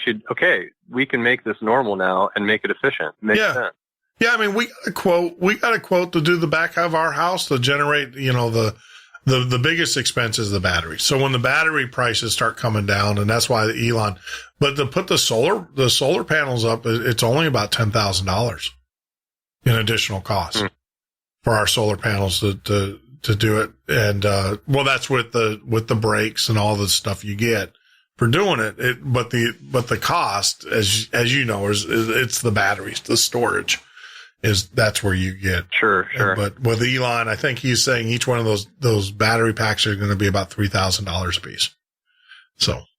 Yeah, well, for what it does, sounds like a pretty damn good deal. But yeah, $200 a month right now. I mean, we spend, like I said, about $200 a month in electricity. If we can cut that in half and generate the rest of the part, then, you look at 20 years or so, we pay it off. And it's just, for us, it's just feasible. But let's get back. I want to talk to you. There's a couple questions that have been burned. Now, obviously, the nature of our show is that we talk about paranormal things and stuff, and you have been to the Antarctic. I have to ask, how far because there are no maps, I've been told, above 60-degree parallel. I guess there's treaties that you're not allowed to. So you've actually stepped foot and below. So you've stepped. Now, have you been you've been in the Antarctica and everything? both the north and south. Definitely Antarctica in the south, many times, as well as in the northern Arctic as well, dozens of times. So, and what a special place on the planet that is. Is there caves? I have to ask. Yeah, I have to ask. I've had guests on here who are expert in hollowed earth. Yeah, there's lots of ice caves, of course, tons of caves, meteors, petrified seals, beautiful wildlife, incredibly amazing big rock spires and towers to climb, and 100-mile-an-hour winds, and basically just the spice of life. The magic and power and beauty and challenging remote environments that. Just becomes addictive. I mean, our wild natural world is still very much raw and organic and intense. And I got to tell you, there's just nothing better. Aside from being a father, that's the best stuff you can get, is getting out into the wild like that. So there's not, so in the north and south, so it's not as flat as everybody thinks it is. There's actually structure. Well, in the north, the North Pole in the very far north is all ice and ocean. It's frozen ocean for the most part. That's decreasing quickly, as you might know. But in the lands that are near the north, Baffin Island, Ellesmere Island, Greenland, Svalbard, Franz Josef Land, all these places that are very close to the North Pole, they are incredibly beautiful mountains and big, steep rock walls and towers and cliffs and bands and tabletop mountains and, beautiful alpine, steep ridges and mountains and peaks and jagged, jagged edge. I mean, it's just beautiful mountainous terrain of every aspect that you can think of. It's stunning. And the wildlife it's unbelievable. I mean, just the fact of thinking of the survival and evolution in these kind of climates is mind-blowing, Wow. See, because, and that was the thing.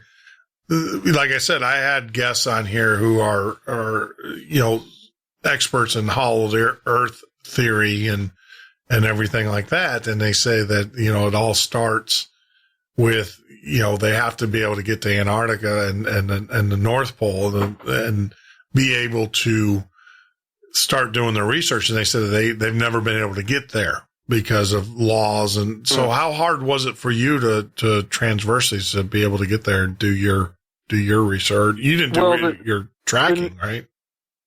Sure. The Northern Arctic is simple. I mean, you're dealing with Russian government is the most difficult to get permission in their Arctic territories, but being with Canadian or Danish governments to get permission is no problem. It's a really great connection. There's a lot of polar scientists and polar experts that are working in all these countries, and it's no problem. Antarctica is a little different, and you're right. The Antarctic Treaty Protocol, several countries have come together and made, a treaty that there are certain guidelines that if your country is going to go down there, or I should say, me as an American going down there, I need to have permission from the Environmental Protection Agency, the State Department, the National Science Foundation.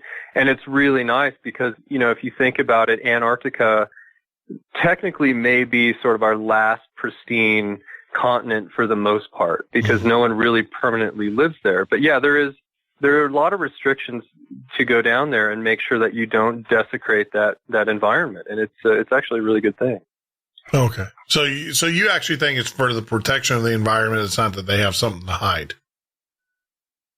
Well, I mean, if you want to start digging up stuff in Antarctica and look at the secret hole that's been, the giant crater that's been covered up that, is a secret sort of portal and all of these things. But I mean, on 7 trips there, the only thing I've seen is just the paranormal of being blown away by thinking about reality and how incredible our planet is and our nature and, the beginning and end of time. You sort of lose yourself with all those incredible thoughts that all humans have of just, living in this moment and breathing and where did we come from? Where do we go? And, how did this universe and planet, become created through just energy?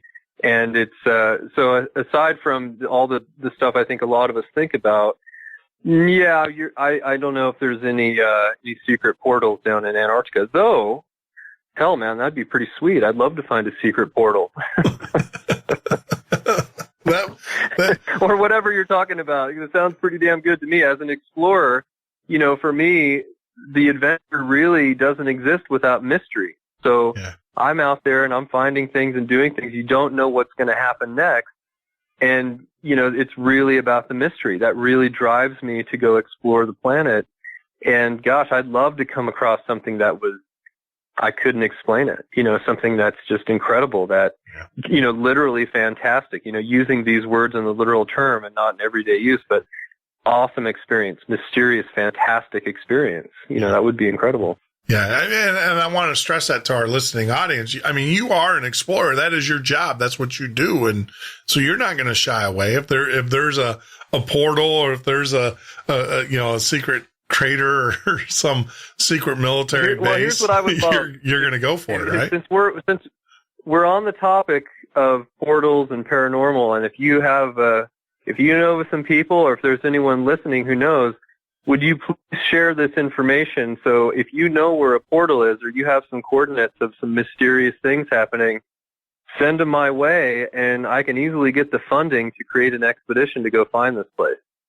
And if you give me the coordinates, if you give me the information, you have a free invitation to come along the expedition with me. Oh, wow. So let's go find some stuff that we can't explain, and let's show it. But that's the real deal is, I'm sort of a mathematical freak. Yeah. Everything's really this huge equation of an expedition and everything you have to do to succeed on an expedition. Well, I'd love to go find something that you can't explain mathematically. That is like, true wonder, true mystery.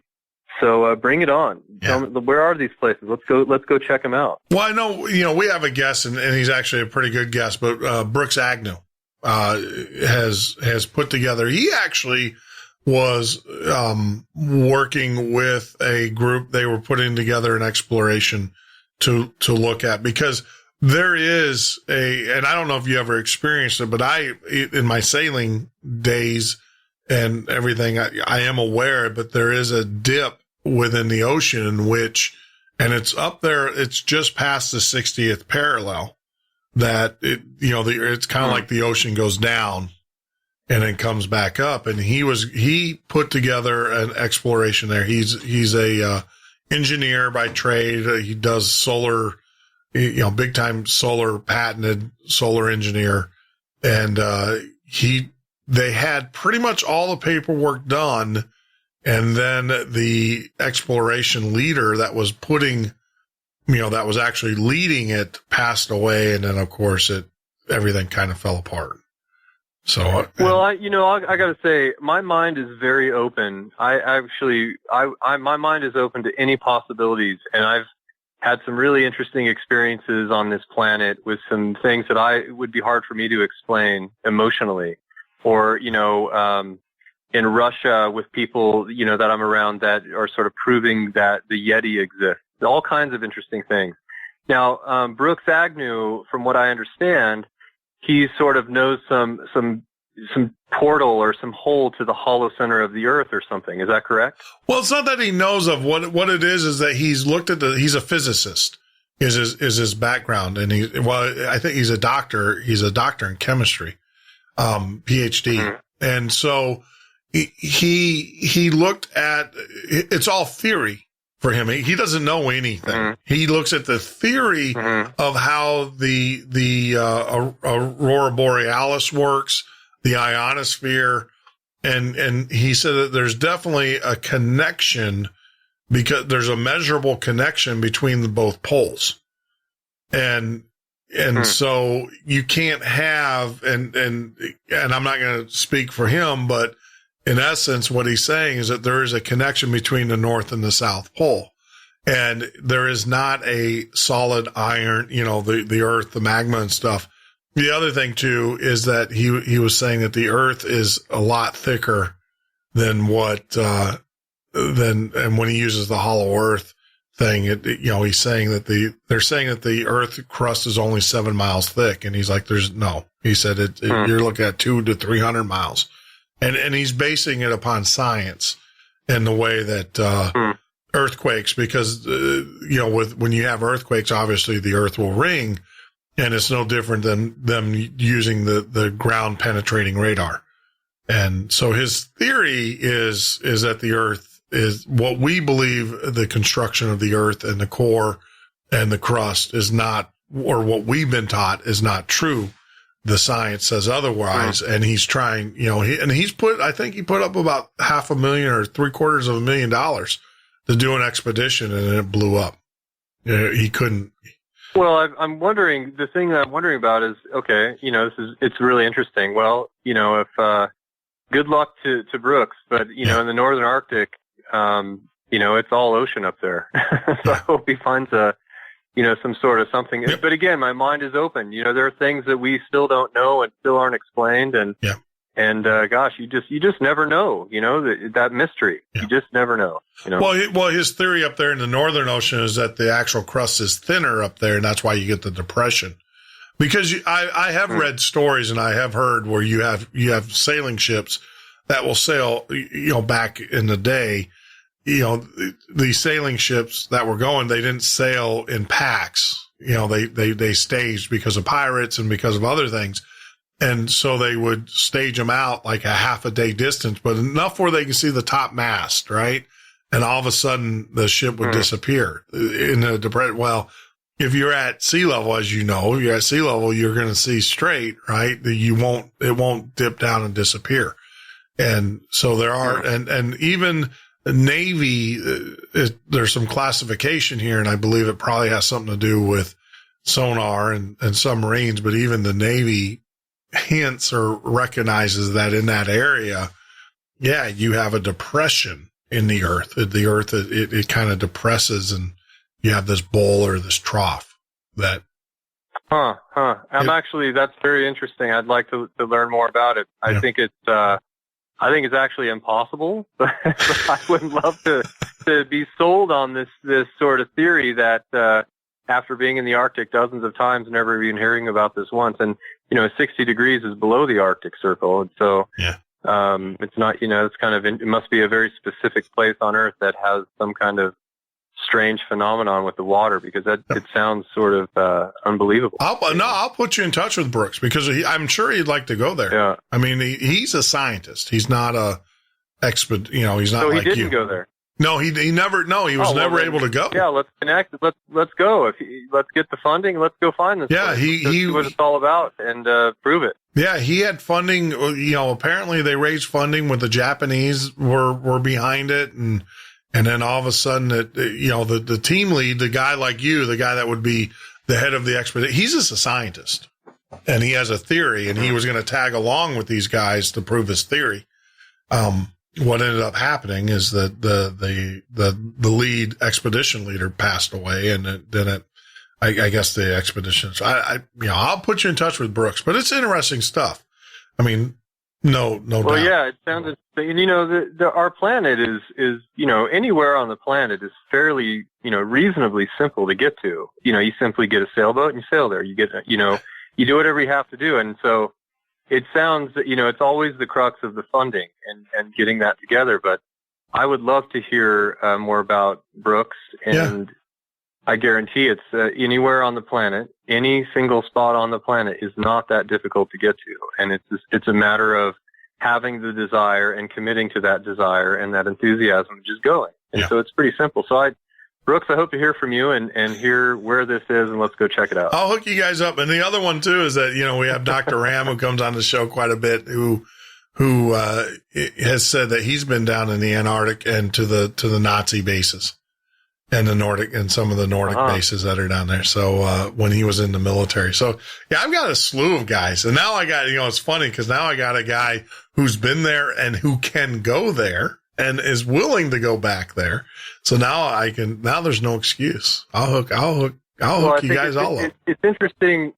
You say Nazi bases. Do you mean German bases? German submarine U-boat bases. But we'll chew on that for a little bit as we take our break here. Sure. With our very special guest, Mike Libecki. So he is, this is a guy that knows. I'm always one of these people who, if you want to talk about the earth and you want to talk about climate and the environment and stuff, I will find the experts. And the experts aren't the scientists. These are the people that are actually out there living in it, experiencing it. And Mike is definitely one of those guys. So we'll talk a little bit more about Nazi and submarine bases.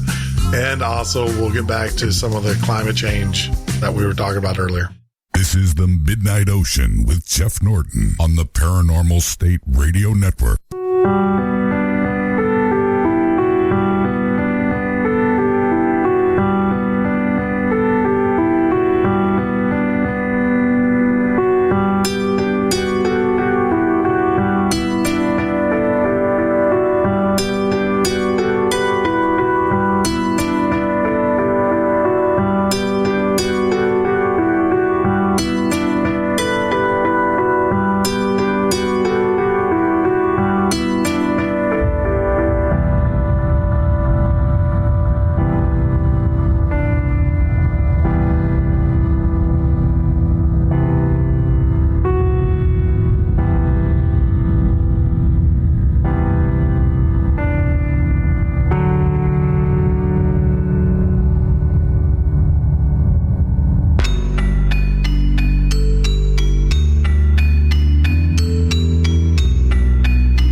In the records of the American criminal courts, we might expect to find stirring stories of human conflict. And indeed, in the official files of the Criminal Court of Illinois, there is such a story. It appears in the verbatim report of the...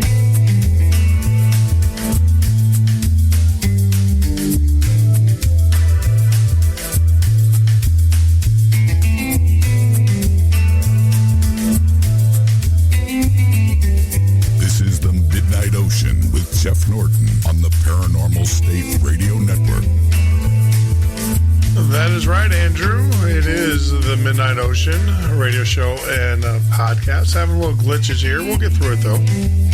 That's what happens when you automate things. Remember the good old days when the humans did stuff? All this computers, fancy stuff, fancy smancy. Now, I'll tell you, we are looking to upgrade the studio here, and we will be bringing in... It's actually an upgrade / downgrade. One of the biggest complaints that I've had with the studio that I'm working out of is it's too fancy. I want a button. I just want to be able to push a button and cue up some music and stuff like the old days that we used to do.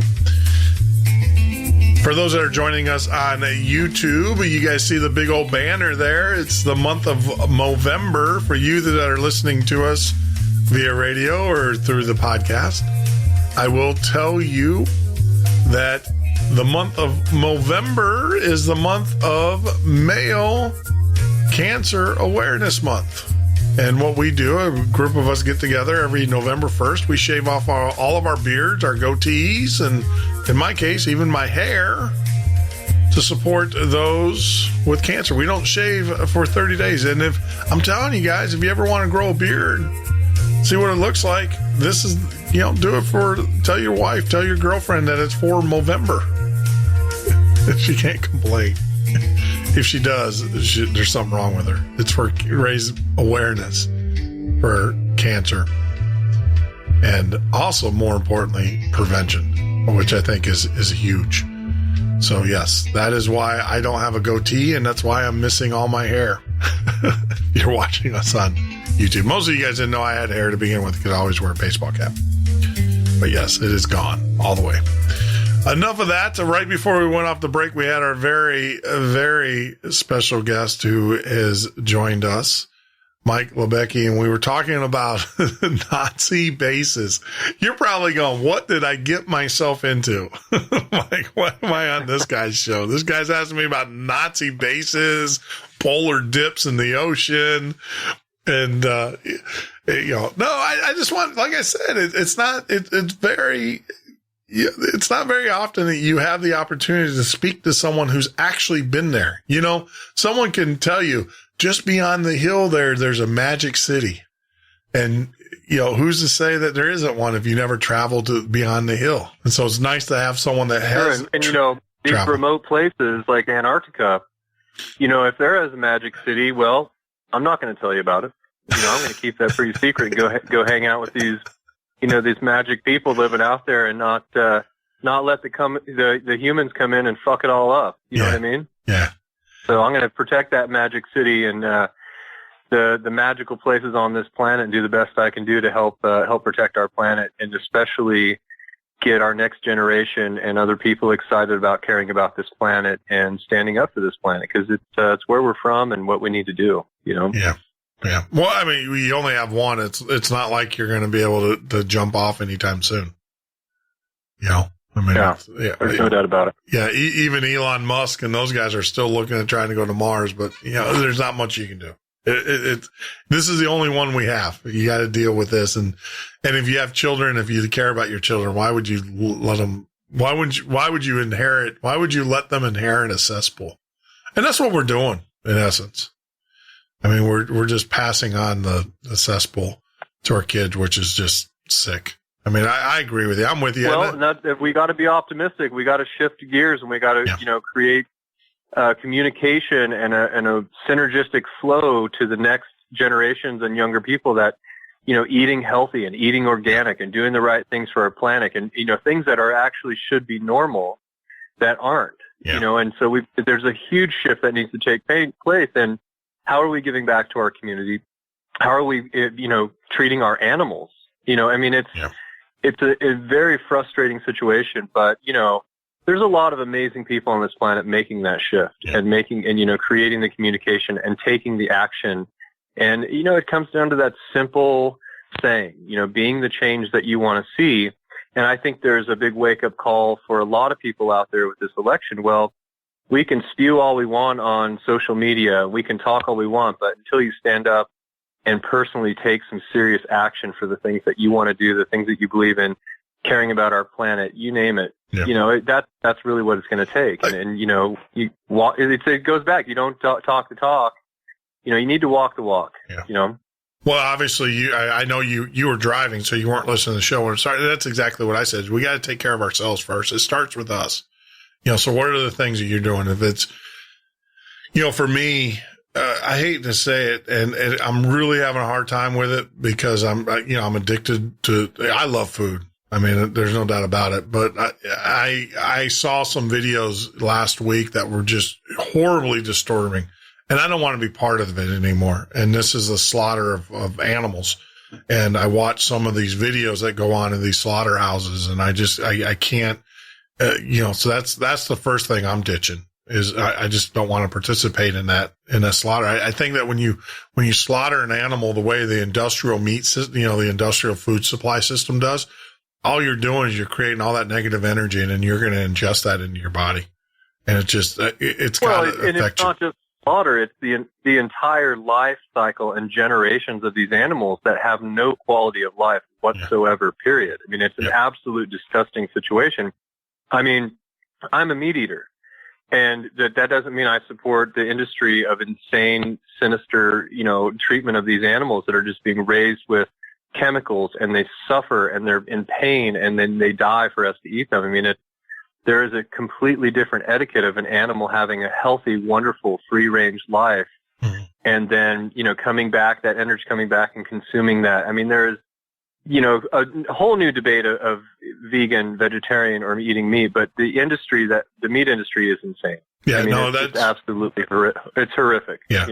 Well, that's what I told Sandy, is that we're looking at getting our own chickens, and because we have the property, we can do that. And then the only meat that we would eat is meat that we actually, we go to the ranch or the farm. Now, we live in an area which there is a lot of cattle here, and there's a lot, so we can see they're all free range here. I mean, they're very little food processed because they have food pretty much year round.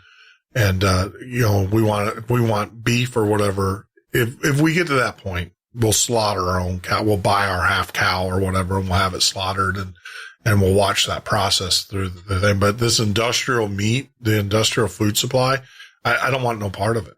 I don't, it's horrible. I saw these videos and I'm like, this is horrible. How can you, but until then, I told Sandy, I was like, I'm not eating meat. I can't do it. I can't be part of this slaughter, and it's just horrible the way they treat these animals. But it's one of the beautiful things for, the internet and social media, the communication of seeing how these animals are treated and raised, and generations of just insane treatment of animals. It's happening. People are seeing it. People are waking up. People are choosing quality. And even though it's slow, it's still steps that are being taken forward. And even just your comments of you're recognizing the industry, what's behind the scenes. And it is not a quality part of life. It is not. And here's the thing. This is not just life. This is about the quality of this life. And if we could start thinking more like, and, I'm not perfect. I do my best in the society that I live in and the community that I live in to, treat animals well, to give back, to do everything I can. But there's got to be an education and a shift so people start waking up. And again, politics, the oil spill near you, all of this insanity, it's waking up and taking action. And it's happening. It's happening. Slowly, but it's happening. Yeah, I mean, look at the oil pipeline that they're trying to run in the Native Americans and this is what most Americans don't understand. Oh, it's just a Native American. It's like, no, you don't understand. They're trying to save the water supply for 17 million people.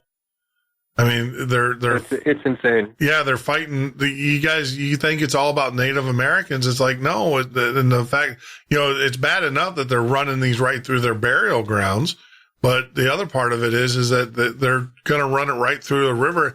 And as they're saying, oh, it's safe, there's nothing to see here. They have a pipeline. The same company owns a pipeline in Alabama that's on fire now and still burning. It's hideous.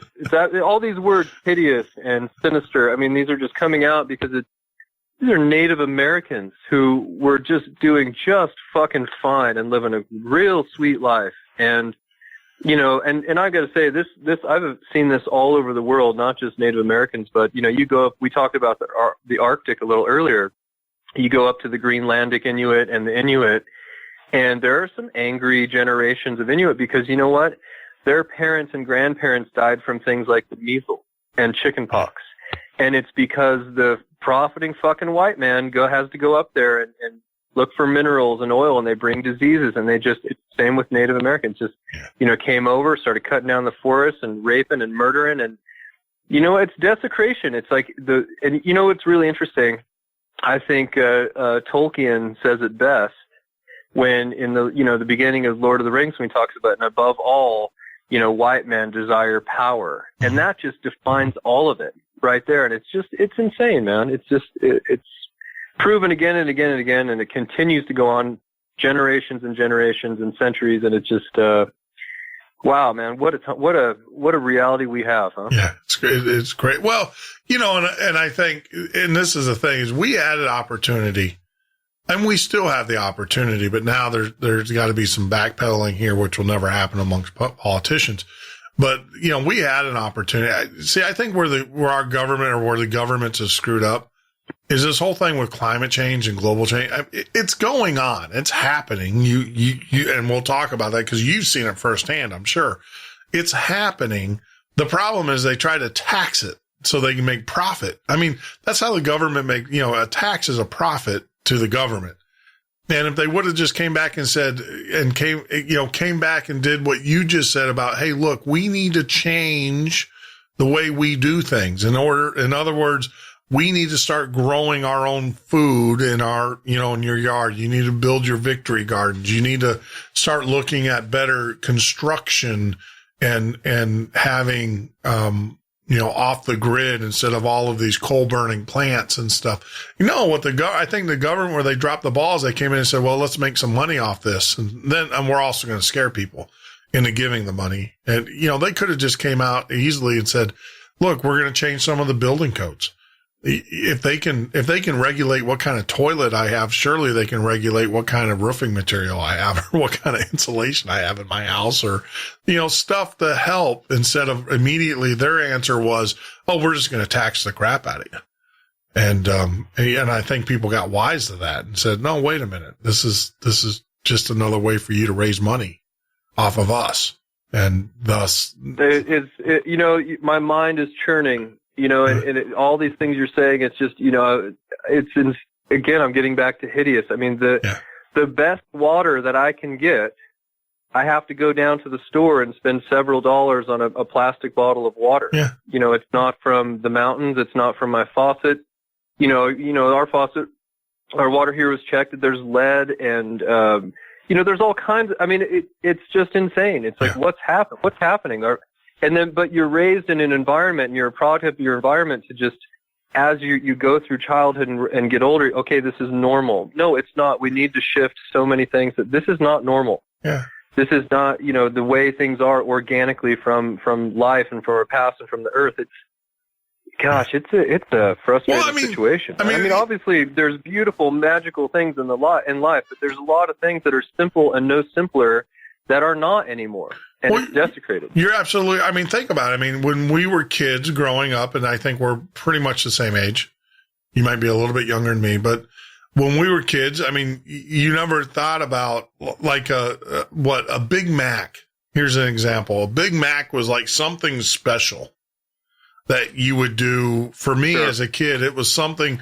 I ate a Big Mac maybe once a month. I remember my first Taco Bell when we lived in Arizona. Now, this is how screwed up this is. We lived in Arizona, Phoenix, Arizona. My dad was stationed at Luke Air Force Base. My parents' idea of a Mexican food for us was Taco Bell. That was their exposure, and here we are living in today. But that was a treat. That was something that was like, you do it once a month. Now, I mean, that's what people ingest every day. I mean, that's normal. I mean, it's horrible. Well, and it's, you know what? The thing is, I can't tell you last time I had fast food. And here's another thing. My daughter won't even eat fast food. And it's because her mom and I have raised her to realize what you're eating, to think about what you're eating. And I'm not knocking on anyone that eats Taco Bell or McDonald's. Everyone's got their life. They make their choices. Take care of your own damn family. You do your thing. But there has to be an education for people, especially younger people, to know what they're eating, to be able to think about. I don't think we give kids enough credit. These are smart young humans who have better ideas than half the adults, or maybe all of the adults I know. And I have a chance to do presentations and interact with the younger generation outdoors and talk about environmental issues. And we've got kids who are 10 years old, young teens who have these ideas and ways of thinking because they're being more educated. They can go find out more information about what we talked about with how animals are treated, or that there's 10 ingredients in a McDonald's French fry, or what have you. These young people are understanding and be able to compute this. Hey, what am I eating here? What am I doing here? What's happening here? And it's pretty exciting. I think we have a pretty incredible next generations of people that are really going to kick some ass on this planet and take care of it. So you actually think it's actually turned good? I mean, that's good, because see, I'm thinking that, oh my goodness. I look at our young people today. I look at what's going on in Seattle right now, in New York City, and go, oh, what is this? What we have to look forward to? Well, and of course, that's just what I know about. So it's the environment I'm aware of, the people I interact with, which is mainly an outdoor community, which are for the most part want to protect our planet and eat healthy and make a change and have a healthy, happy life and be in joy, have joy. Sure. And not pain and not, negativity and drama. And so yeah, but that's the thing. I'm definitely not aware of all of the things going on or all the next generations or all the news. But what I'm usually around is pretty positive people trying to make a difference on this planet for the better. Yeah. Yeah. Well, all right. So I got you here and you've actually been on Kilimanjaro, correct? Well, I went to Kilimanjaro, which is, just over 19,000 feet. It's pretty moderate, for the most part, a hike. But the reason I went there is because, my daughter really wanted to go there. Mm-hmm. And, when she was 12, she said, I want to go to climb Kilimanjaro and do some humanitarian work with, some of the orphans there. And it was actually, so she sort of inspired me. I've never thought about going to Kilimanjaro before. Until she talked about it. And so, of course, she wants to travel and go on a trip. I'll do everything possible to make it happen. Yeah. Well, I mean, isn't Kilimanjaro one of those like bellwether things for climate change? I mean, when you were there, were there ice caps on the top or no?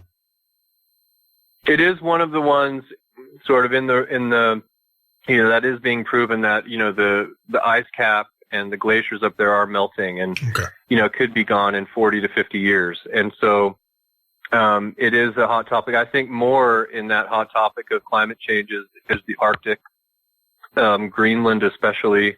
But yeah, there is proof for Kilimanjaro that the ice up there is melting and is going to go away. Yeah. I mean, but I guess my question is, you've been, see, I've got a lot of people, obviously, I got a lot of people that listen to the show who don't believe in climate change. And I want one of the reasons why I have you on, and because I love your story, but the other thing too is that you've been there, you've seen it firsthand. And I want people to hear it firsthand, not from a scientist, not, you're not getting paid, from any government or United Nations organization to promote environmental topics. That's not what you do. Not that you know of it.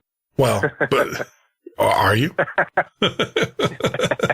But so, no, I mean, you're an explorer. Secret entities I'm working with to promote my own, their own agenda. You got to question everything, right? Yeah. Well, but you're an explorer. I mean, your job is to go out and explore. I mean, National Geographic. A lot of people say, "Oh yeah, National Geographic's funded."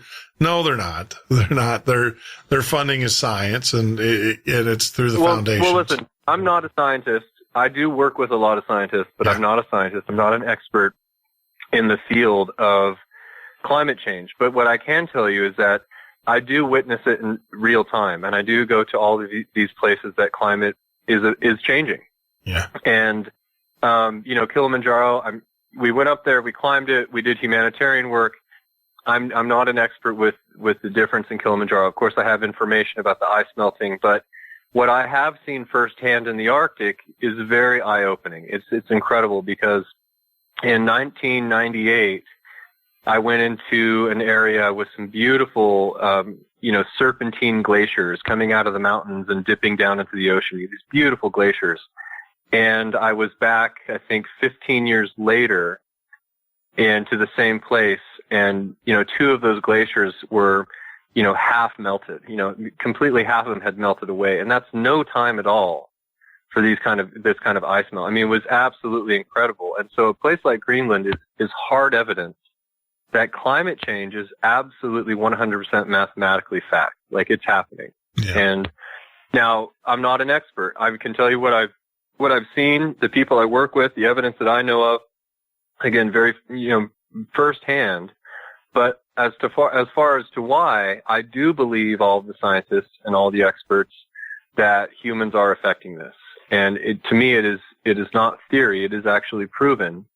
And it is pushing, the temperatures up. I mean, gosh, I think it's, I think somewhere between 2010 and 2015 were the warmest 5-year stint ever recorded. And it's, maybe a degree Celsius, warmer than it's ever been, worldwide. And there were points where the Greenland ice cap, the entire ice cap was melting at all together at one time, which is an incredible deal. I mean, things are changing 100%. Yeah.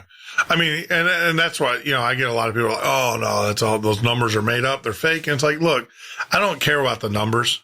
I look at, like you said, we go to Puerto Rico. That's our favorite. That's where Sandy and I go when it gets too cold here in Florida for us, is that we'll go to Puerto Rico and spend a couple weeks down there.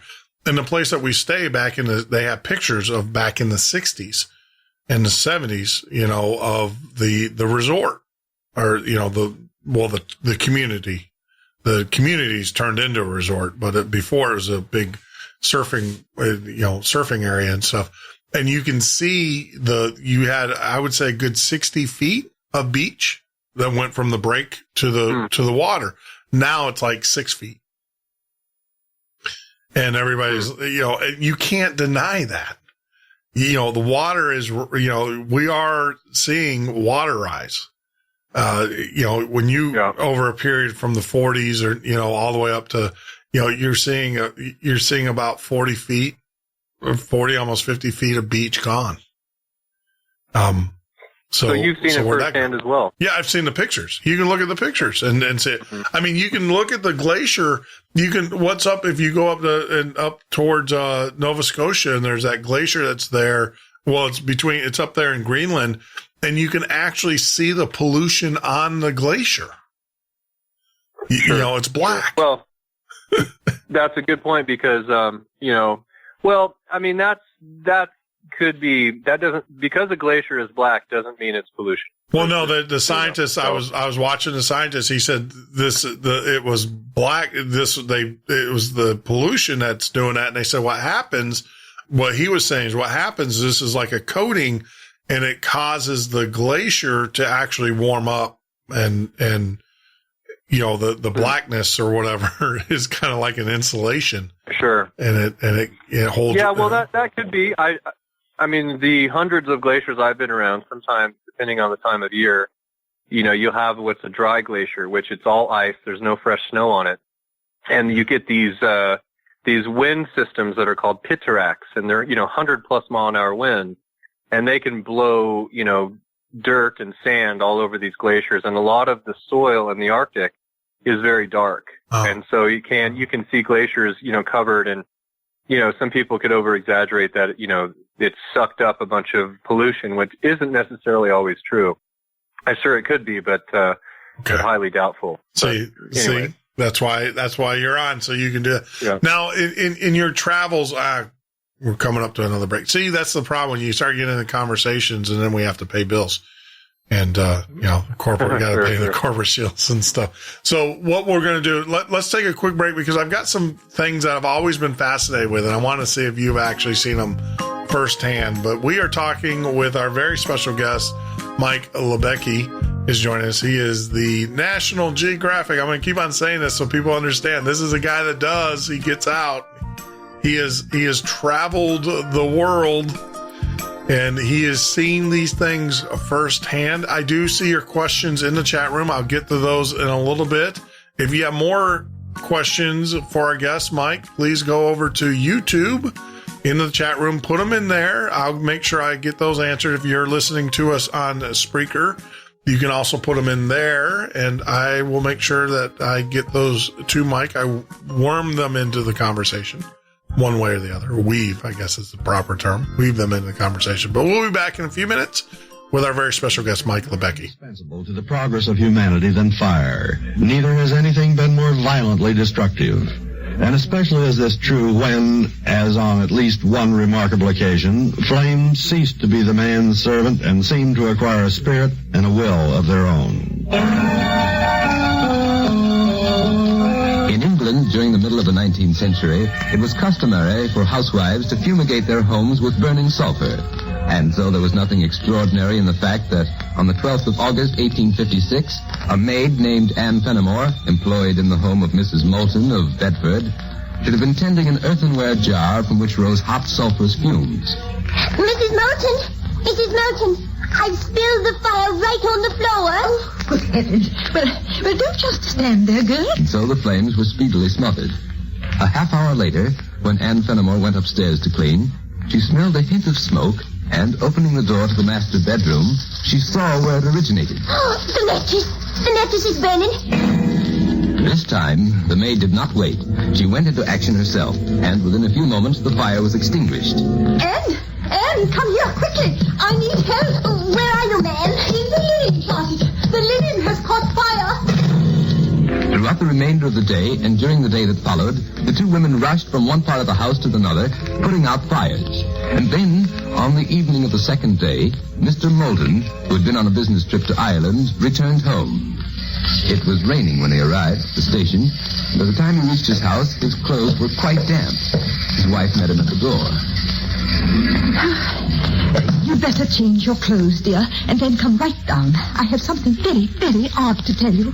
In a few moments, Mr. Moulton had returned to the living room and was listening to his wife's story. But this is preposterous, Harriet. I know, dear. It's almost as if some sort of evil spirit were at large in the house. Evil spirit? Oh, come now, Harriet. Obviously, all the fires are somehow related to the first one. Perhaps there were sparks that managed to spread without your noticing. Begging your pardon, ma'am. Yes, what is it, Anne? The master's clothes. The ones that we line up in the bedroom. I just found them, ma'am. All burned to a crisp. Before another day had passed, the strange events in the Moulton home were known to the whole community. Neighbors dropped in and then departed in haste. For during their brief stay, not only the chairs on which they sat, but even the handkerchiefs they drew from their pockets burst into flame. The most prominent physician in the town provided what he felt was a reasonable solution to the mystery. Fumes.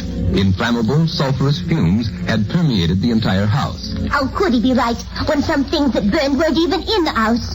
We took the best soap out in the yard just to save it. It burned too. And Mr. Moulton pointed out a rather serious flaw in the physician's logic. But it just so happens that such fumes are oxides, and oxides are not inflammable. I know it sounds ignorant and superstitious, but I can't help feeling that there was a spirit, an evil spirit, at work.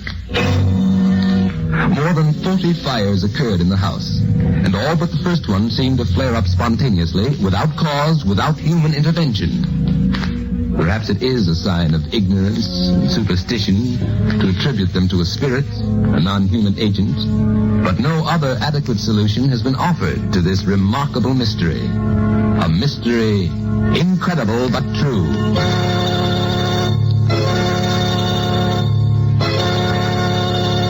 This is the Midnight Ocean with Jeff Norton on the Paranormal State Radio Network.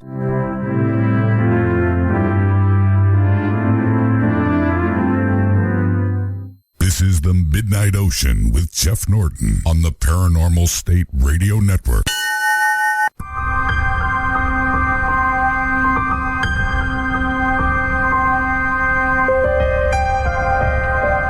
That is right, Andrew. This is the Midnight Ocean Radio Show and Podcast. I am your host, Jeff Norton. You can join me here live every weeknight from 10 p.m. till 2 a.m. Eastern Standard Time, or on the web at www.themidnightocean.com. If you're watching us for the first time on YouTube, make sure you hit that subscribe button. That means a lot to us. Of course, you can follow us on Twitter at the MN Ocean. That's the MN Ocean.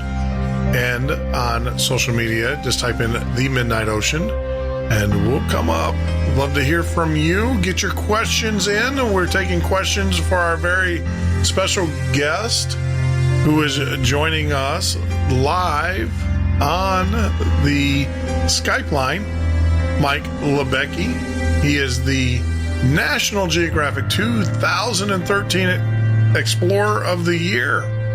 As we're talking all sorts of different things, climate change, we're talking about polar holes and secret Nazi bases. And I think Mike has made it perfectly clear if he knew of fairyland and all of those things, he wasn't going to share that with us anyways.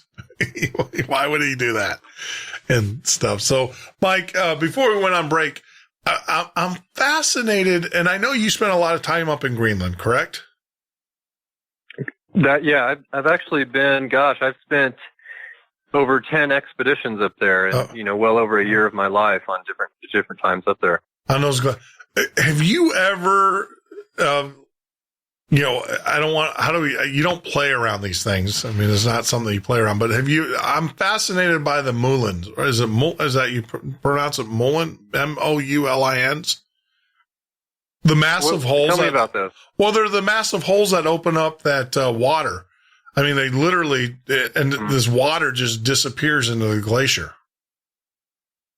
Well, yeah, there's a lot of those up there. And basically, this is the melt runoff, creating these rivers on the ice cap.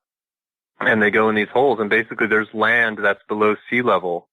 Supposedly possible, mini Grand Canyons that are underneath the ice cap. And actually, that's been shown now with different technology to be able to scan under the ice. And so I don't think there's anything, supernatural or super, mysterious about it, besides the fact that we're just learning more about, what's underneath the ice cap in Greenland, basically. But those things are, I saw a video where one opened up and it literally, they said it emptied a lake the size of Lake Michigan in a matter of a day or so.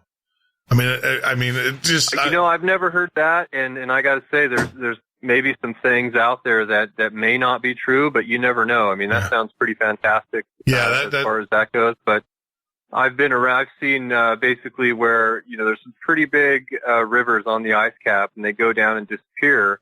And then at the tongue of some of the glaciers, some of the bigger ones, that water is coming out from under the glacier and creating these incredible currents and flows. And it's just phenomenal nature at work. Just beautiful, beautiful situations. Nothing too mysterious about it. Well, yeah. I'm just saying it's got to be awe-inspiring though to see something like that.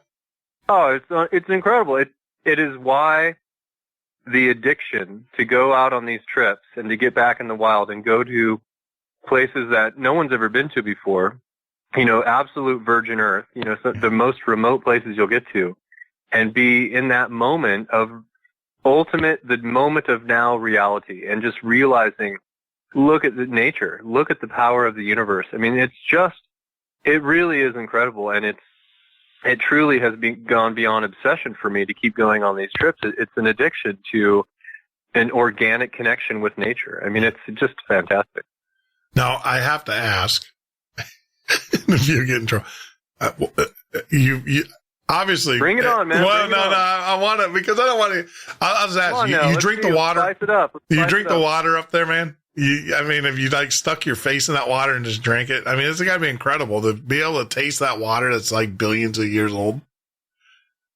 And you know what? It is the fountain of youth. It is drinking the most pure, amazing water. When you drink it, you feel like you're drinking a magic potion right from Mother Nature. I mean, the most incredible feeling when you take in that water and you just drink it down, and you're not putting it in a cup or bowl or a bottle.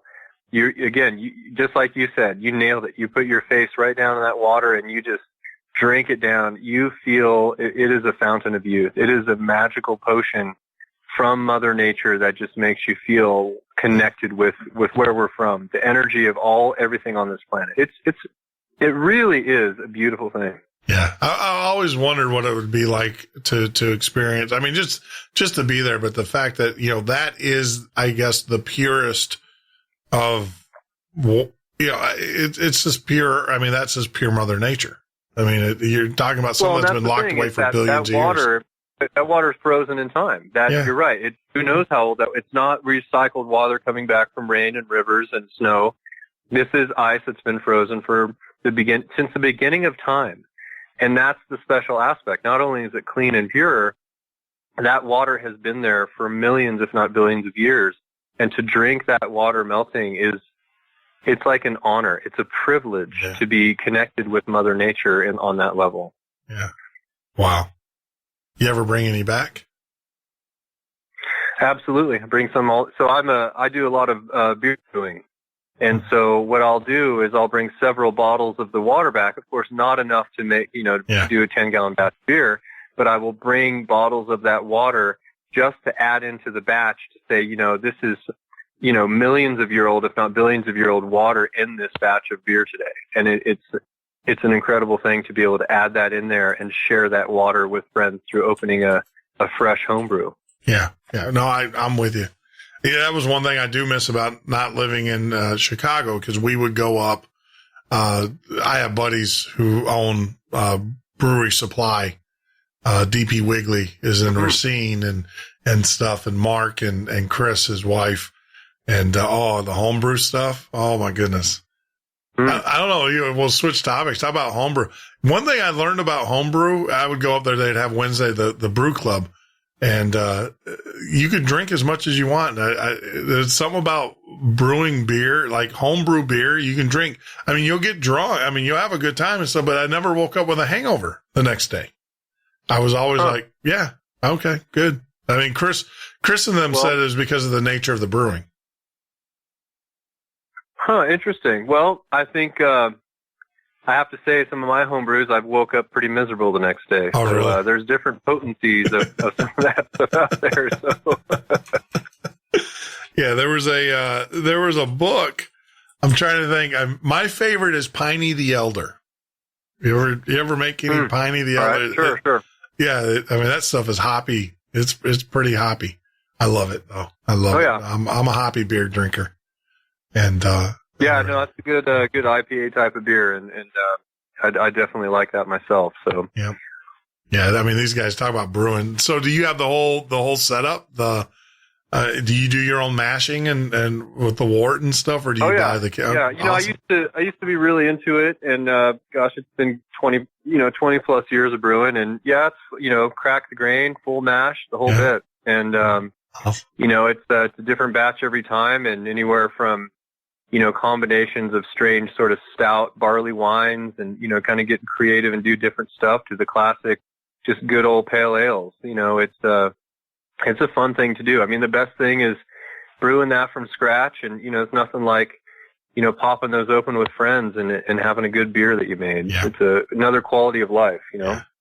No, like I said, in Wisconsin with Chris and Mark and all those guys, we did a Piney the Elder. They would have brew days there at their shop, of course. And I'll just give them an advertise. It's DP Wiggly in Racine, Wisconsin. DP Wiggly in Racine, Wisconsin.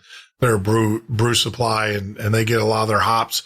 But it's incredible because being so close to Miller, I didn't know this in Lakefront Brewery and all that. A lot of the brewmasters would come down, but they would have these huge parties and they would bring out equipment. They had, all the burners and the stoves, and it's like, what recipe do you want? You'd make your 5 gallon, your 5 gallon nice. And put it in a jar and let it sit for a month or whatever, and then come back and bottle it. And then there you go. And, it's awesome. Good stuff. Good. But that's a whole nother story for another night. But I want to, you talked about with all of the adventures that you've done and everything. I've seen with the stuff I've seen, sailing on the ocean and stuff. I've seen some pretty crazy things, but I can explain most of them away. Have you seen anything that just made you go, what the heck did I just see? I have, and one of the things is a lot of it's pretty simple in the respect of really what exists on this planet. And I think one of the most amazing things is, climbing a big, steep tower, vertical wall, somewhere remote on the planet, and being in a position of pushing the edges of potential of modern day adventure or vertical adventures or climbing, and having to rely 100% on yourself and being out there alone. And realizing the complete self-reliance and 100% mathematically safe, all of these things in the equation, and then getting to the summit and seeing a sunset turn into a sunrise because you're in Antarctica or the Arctic and the sun never goes down. And there's just something special about being in places that, you don't know exist unless you go out there and see them. And, that's one of the phenomena is just being caught in that moment of now. And being in a place where there's no rescue, there's no communications, you're so remote and so removed from society that it's a moment of being in a present moment that's in such a deep level. It's really hard to explain. It's sort of euphoric. I mean, it's almost sort of, I guess you could say, sort of a paranormal state of thinking about the reality of that we have. And it's really sort of mind-boggling. Wow. But I mean, as far as there's other things that are just as powerful, but maybe devastating. I remember I did a trip, it was about 14 years ago, and I was up in the Arctic in Greenland, actually, and I was being taken a few hundred miles by boat, and I was going to be dropped off and be there by myself for 6 weeks, and I was with the Inuit, and I didn't know this was legal, and I've seen a lot of polar bears, but here came a polar bear swimming in the icebergs, and I watched them murder the polar bear, and seeing them hunt as they would in their culture, kill a polar bear and skin it and eat it was an incredibly powerful moment. It was devastating. It was really intense. It was hardcore. I'm completely against polar bear hunting right now and anything to do with bears. That is taking away. But that moment of seeing a polar bear killed was pretty damn powerful. And I got to say, I respect culture. I respect people around the world. I respect that grandfather and grandson go out to get their bear together. But that experience was intense. And polar bears, if we're not careful, you know what? They're going to be gone in 100 years. And that's a big deal.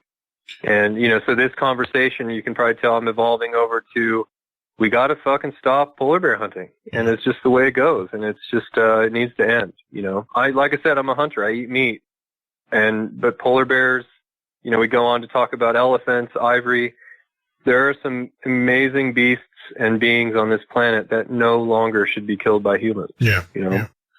Well, it's funny that you say that, because one of the questions in the chat room have you seen any polar bear, or do you know of any remnants of polar bears in the Antarctic when you were down there? Okay, so Antarctica in the south, there are no polar bears. Okay. So it's only penguins, seals, that kind of thing. Whales. There's no polar bears down in Antarctica. I was wondering because I know that Steve Irwin was doing some research before he passed, and that was something that and I'm not talking about modern day, but in ancient, if there was any remnants or whatever polar bears.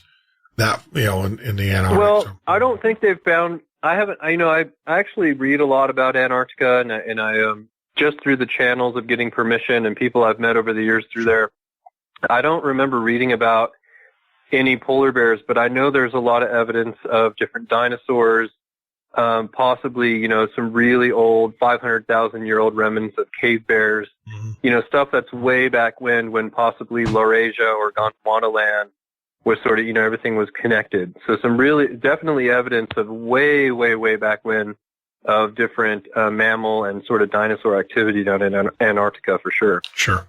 But not in modern time. So. Oh, no, definitely not. No. So you haven't seen like any UFOs, no strange creatures, anything, no strange lights when you're out in the middle of nowhere? You mean like a Yeti in Siberia? Yeah, let's talk about Yeti.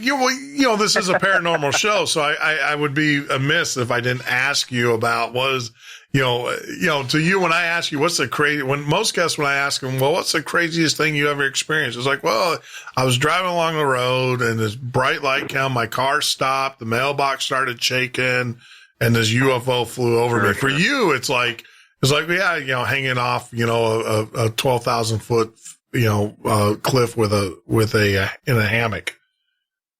I gotta say the weirdest sort of unexplainable thing I've ever seen was I grew up in the Sierra Nevada mountains when I was young near Yosemite National Park, and beautiful, beautiful mountains. Okay. Yep. And we lived out on some old Native American land, and so there's a lot. You find arrowheads all the time. Obsidian arrowheads everywhere. I mean, a lot of history of Native Americans here. And we lived out in a pretty remote area in the woods. And I'll never forget that I woke up one night and there was a ghost, a figure with its hand on my brother's forehead. And I'll never forget it. And I must have been, 7, 8 years old, 100%, no doubt in my mind. And I believe, there's a chance I saw what I saw. So if we're getting into paranormal thoughts, that as a child, and I think as a child I was allowed to see that, and for whatever reason, and it was incredibly powerful. I will never, ever, ever forget that. And again, this is all Native American grounds, old burial grounds near there. Very, very interesting area, and that could have had something to do with it. I've got no expertise on it, but 100%, that was real. And so that really opened my mind to things that we just don't know about. Now, if we get into, I assumed at some point you might ask me about some stuff that I did in Russia in regards to the Yeti. That's a completely different topic, but I wanted to share that I have had an experience in my life that is unexplained, and that I did see an energy or an entity of somebody in a shape, in a ghostly type of spiritual shape that 100% was real. Yeah. But we switch over to thoughts of things that are unexplained. I did do a trip in Siberia, and that did have to do with researching the Yeti. And though I myself didn't see anything in front of me, I talked with some people who live really far out in the Siberian wilderness, which is the biggest, most remote, untouched forest in the north, besides places like, the Amazon, Gran Sabana. This forest is the most vast and untouched, unexplored on the planet. And there were some people there who had a couple photos and testimonials, people that would care less about fame. They would care less about the news. They would care less about that there was a human-type Yeti beast that they witnessed. And I absolutely believe these people. I have nothing I can say from my own testimony besides talking with these people in this investigation. But I got to say, they were pretty convincing, and the photos on their little disposable cameras and things that they just happened to have in their house that, we went and found them. They didn't come find us to sell a story. This is a really interesting investigation. There could be some type of unexplained humanoid or beast living in Siberia. There's no doubt. Yeah. Well, I mean, there's a whole tribe there in Siberia it's amazing. I remember watching a documentary on a family that lived there, and these people were they're just incredible. I mean, they live, completely independent. I mean, to give an example, I believe they said that you can drive it's like a 3-day drive just to get, that's how vast Siberia is that it's like a 3-day. Well, it just depends on where you're going. But if you were going to try to go through, the untouched forest, I mean, we're talking thousands of miles of untouched forest. This is there. That's where your hidden cities are. That's where your Yetis are. That's where things that are really, possibly to exist in today's day and age that haven't been discovered. That's probably where it's going to happen, either there or somewhere in the Grand Sabania or some deep jungle. But there's a few places left on this earth that really are unexplored, that really are untouched, and it's you never know what's out there. Yeah. Well, yeah, and that's the other thing too, is that people just don't realize. I mean, we live in our small. I have not been as fortunate as you by no stretch of the means, but I've been fortunate enough to see. Yeah, I mean, there are places that have yet to be touched by man. I mean, in this world, and it's just incredible. That's one thing too, is, you sailing and me sailing. That's why we came up with the Midnight Ocean, because I told people that the name Midnight Ocean derives basically, from my sailing experience. The fact that you can be on the ocean and just be in complete bliss and heaven. I mean, just be feeling like you're at one and just incredible. But at the same time, you can be terrified because you're the only one. And that if something happens, there's no one to call. And even if you could call someone, you're so far out that you are completely on your own. As when you're climbing, I want to talk about that. And this is probably not something that you entertain. So I'm trying to be I don't want to say politically correct about this because I'm not PC, but I just want to be cognizant of I don't want to do any bad mojo. Have you ever been climbing where you sat there and said, oh crap? Cause you've been on some pretty good ascents and some pretty decent walls. Well, I don't think I would say crap. I've been like, oh fuck, what's going on? I mean, crap is a little mellow for those situations. Yeah. So, really get right to it. But of course, I mean, I really try to, push the edges of my own potential for climbing these first ascents, to push things where you're really trying to define the line between dangerous and too dangerous.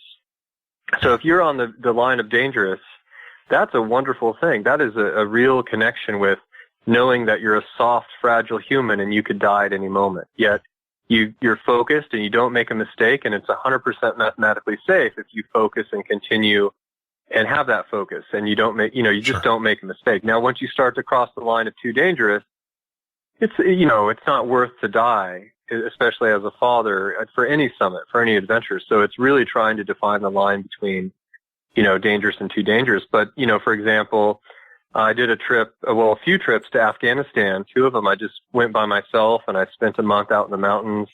And, it's a little risky politically. That was actually a questionable choice on my part. But I was solo climbing some big towers out there, and I had some rock fall that was just so close to just taking me out and fertilize. My body was going to fertilize the soil of that area. And, I got to say, I cried. Just like a little kid, of how close I came to dying that day. Wow. Thinking that, my mom and my daughter, they wouldn't understand if I didn't come home. And so sometimes it gets very emotional, doing these things, but there's nothing more powerful than human emotion. And when you're creating emotions, when you're sharing emotions, that is another reason I keep continuing to do this, because emotions, you can't make them up. You can't just summon them. Emotions are real and organic, and to experience all of the emotions in life is really a gift of our reality, Wow. Yeah. And I'm sure God rewards you when you're done. I mean, you've seen, I'm looking at some of the pictures that you have. Whatever that word is, it's, I'll say the universe, because the universe is really, is really the person or entity that I really speak to in all aspects. So whatever that higher power is, there's no doubt those conversations and that connection has happened. Yeah.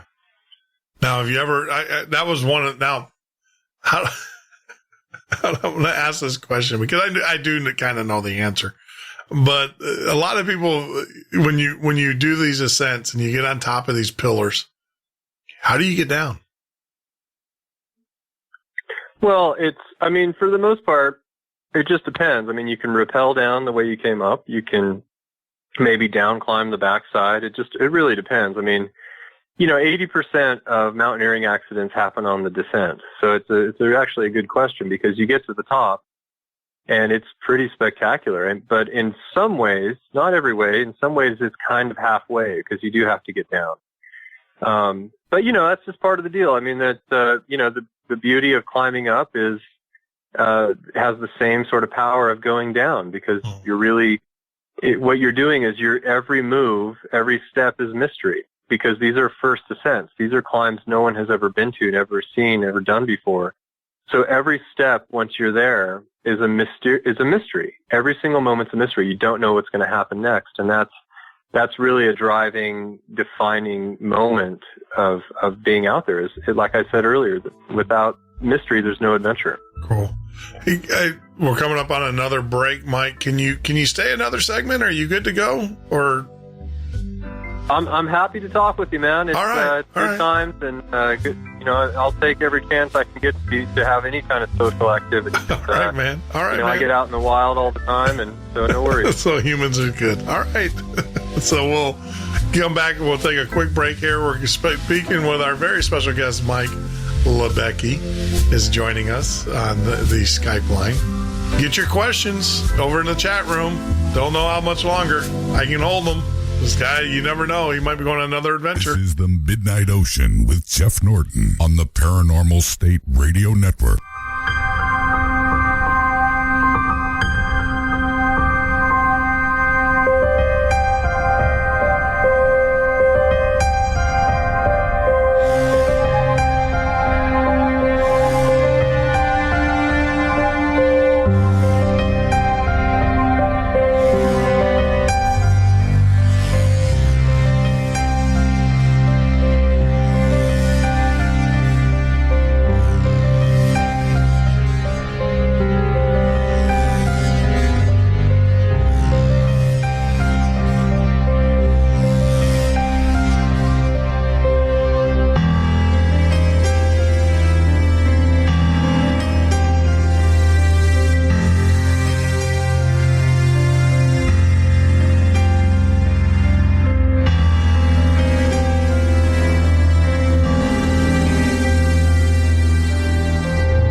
of the strange and the incredible, accounts of nightmarish creatures often appear to challenge our credulity.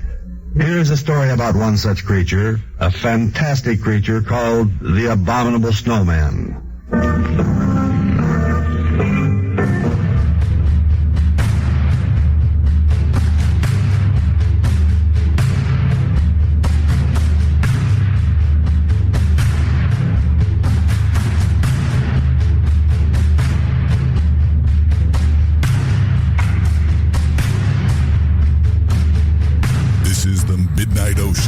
Jeff Norton on the Paranormal State Radio Network.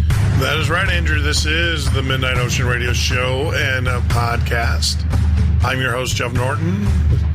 Join me here every weeknight from 10 p.m. to 2 a.m. Eastern Standard Time or on the web at www.themidnightocean.com. Wow, what just a great conversation. I'm enjoying this, especially after the last 2 days. I will tell you, that was pretty intense. I do have to apologize to my listeners who tuned in on Monday, Tuesday. It was good shows. I will tell you that. It was a little bit strange, even for me. I felt it was, unusual. And I do have to apologize. I know we offended some people, or some people were offended, but get over it. Put your big boy pants on, or big girl pants, or whatever pants you want to wear, and just get over it. People are entitled to their opinion, no matter how wrong it might be. I will tell you that, but you're still entitled to it. I had an English teacher that used to tell me that all the time. Well, you can think you got an A all you want to, but you're getting a B. Get over it. So, well, Mike, as we roll on into the last segment and everything. So your research with the Yeti. So you saw the pictures, but you didn't see any other physical evidence? Well, I was there, basically, researching the Dyatlov 9, who were, students who were, for the most part, around 20 years old, and went out into the mountains on a sort of a group trip and to do a really cool expedition, in the late 50s, and they were killed, and they died in some very mysterious, crazy, weird ways. I mean, that's a long story. And we were out there researching and making a film, and we got on to talking with some people who believe in what's called a mank, or really basically a Yeti or a Bigfoot type of creature that lives in Siberia in these mountains. And it was just real. I think really it was very interesting meeting these people who have witnessed this Yeti, who believe in it with everything in their soul. And again, people that live in the woods that have no reason to care about news or being famous or being on TV, and they didn't even want any part of it, but they really, really 100% have said, yeah, there's these creatures that exist. And it was really fascinating to meet these people with their full conviction, So can you talk about, I don't want, can you talk about the murders, or are you willing to talk about those? I mean, oh yeah, no. So what happened? I mean, we got time. We got time. That's the nice thing about my show. I can make as much time as I want. Well, I mean, it's it was the Dyatlov 9, and people can go and Google it and look at it, and it's just these 9 kids who went on an expedition, and they were. There's all these things, they never came home, and it looked like they were attacked or murdered, or there was some crazy rocket sort of chemical weapons testing by, Russia at that time, and, some crazy Cold War stuff. And, there's just all these theories of how it's a long story, but. Did they ever find their bodies? 1959. Oh yeah, they found all their bodies, which is part of the mystery. And, this was in 1959, and this is, very cold time of year. When we were out there, we went out in February, same exact time of year that they went up on this expedition. And, we got temperatures down to minus 67 degrees. Ouch. And that's minus 67 degrees. That's cold as hell. I mean, it was crazy. And, these known as the Dyatlov Pass incident, or the Dyatlov 9, they some of their bodies were found, without shoes on. All their shoes were in their tent, and they were a mile away from their tent. And, their tongue was missing, and their head was caved in. And, there are all these, I could go on and on, just this crazy mystery that was never solved. Yeah. And it just looks like a KGB sort of cover up. A lot of people actually it's a huge story. It's all over everything. And a lot of people believe it's aliens or it's chemical, weapons testing and secret cover up by the Russians. But we were out there really, looking into that, situation when we came across people talking about the Yeti and the mink, and could it have been a Yeti that killed these kids or these, young adults? I personally, after the investigation, do not believe that whatsoever. I think it was KGB military cover-up. There was weapons testing. There was some chemical testing for, weapons out there. I think these students went out into a restricted area or got too close to a restricted area, and they were taken out. Yeah. So it was, long story short. Well, the fact that, you said, and a lot of people don't understand it. My dad was stationed at K.I. Sawyer, and with wind chill, we would get 75 below with wind chill. And oh, wow. Yeah. The fun thing that we used to do, obviously, was throw water in the air and watch it crystallize instantly. And stuff like that. Absolutely. You take hot water, you throw it in the air, and you created a cloud. Yeah. Yeah. That was cool. So I understand the coldness. I can't see, someone in bare feet, their feet would stick to at that temperature, their feet would be sticking to the ground. Well, they would be instantly frozen. You can't, those kind of temperatures, if you expose any part of your skin, it's going to freeze. And if you try to walk barefoot in those kind of temperatures on the snow, your feet are gone. They're dead. And so that's one of the things. All these students were found far away from their tents without shoes on. All their shoes were in their tents. So it looked like they, panicked and ran from their tent. And so that was one of the theories that some people brought on. A Yeti had, scared them out of their tent and chased them. But I think it was more of, they sort of lost their minds with, some chemical testing, or there were some Russian KGB or some other military that sort of, came across these guys and they just panicked and ran. It's really an interesting, I think, it's the Dyatlov 9, it's Dyatlov. And if you Google it and check it out, there's so many stories and theories. It's a fascinating read to just read about it all. But see, how far were they? All right. So how far were they from their tents? I'd have to look at the notes, but up to a mile away, barefoot, which is a real clincher there. And I can see, I would see that if they were picked up and moved there. But I can't see, I've experienced that cold, and I can't see you going more than 100 yards barefoot. No, it's a real, we went to the actual location. We went to where the tent was. We looked at where the bodies were. Something made them because they were all 9 sleeping in the same shelter, in the same tent. And that was the style of travel on skis and expedition style, especially at that time. And they were spread out in different places. 4 were in one place, and there were a few in another place. And it just looked like they had ran from the tent at all costs. It was really, really strange. Bizarre. It was bizarre. It really, really. Wow.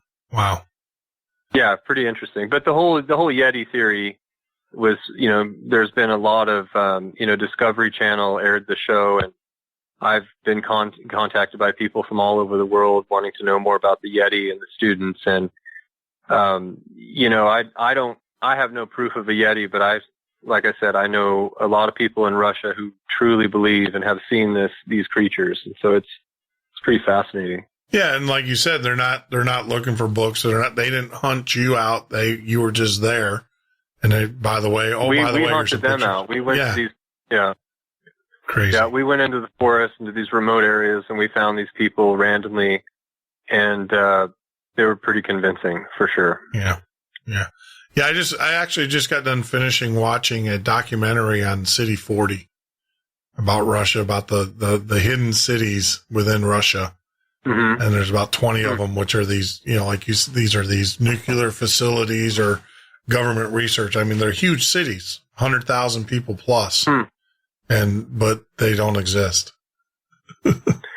Well, Russia is kind of an interesting, mysterious place. I mean, I've been into a lot of places all over Russia, especially the remote areas, and it kind of looks like a place in time that just sort of stopped and pretty old school, super just really gray and dull, and people just head down, and really an interesting energy from some of these places I've been in Russia for sure. So I wouldn't be surprised if there's secret cities or hidden cities or who knows what's going on. There's a lot. I mean, Russia's a big place, and it's a very unknown place. And you can even go to Google Earth and scan all over, and there's no information because that satellite technology and imagery hasn't been allowed there, Yeah.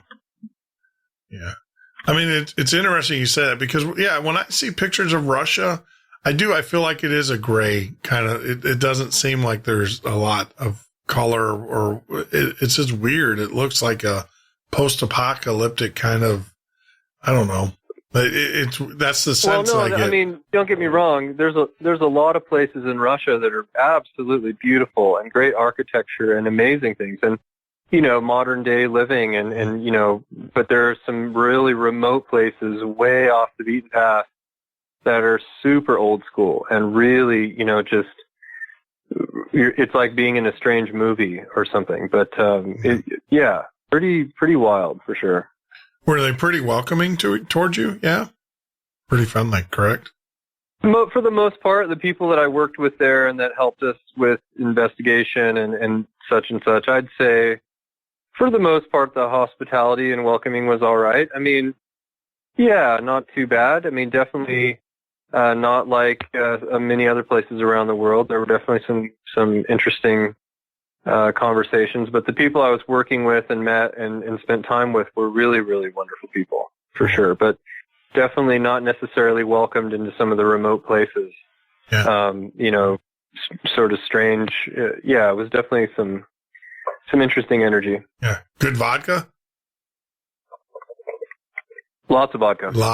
Painful time. Now I got to ask, like when I go to like Mexico City, I had the opportunity of going to the bar that the Corona family owns, the brewer of Corona beer.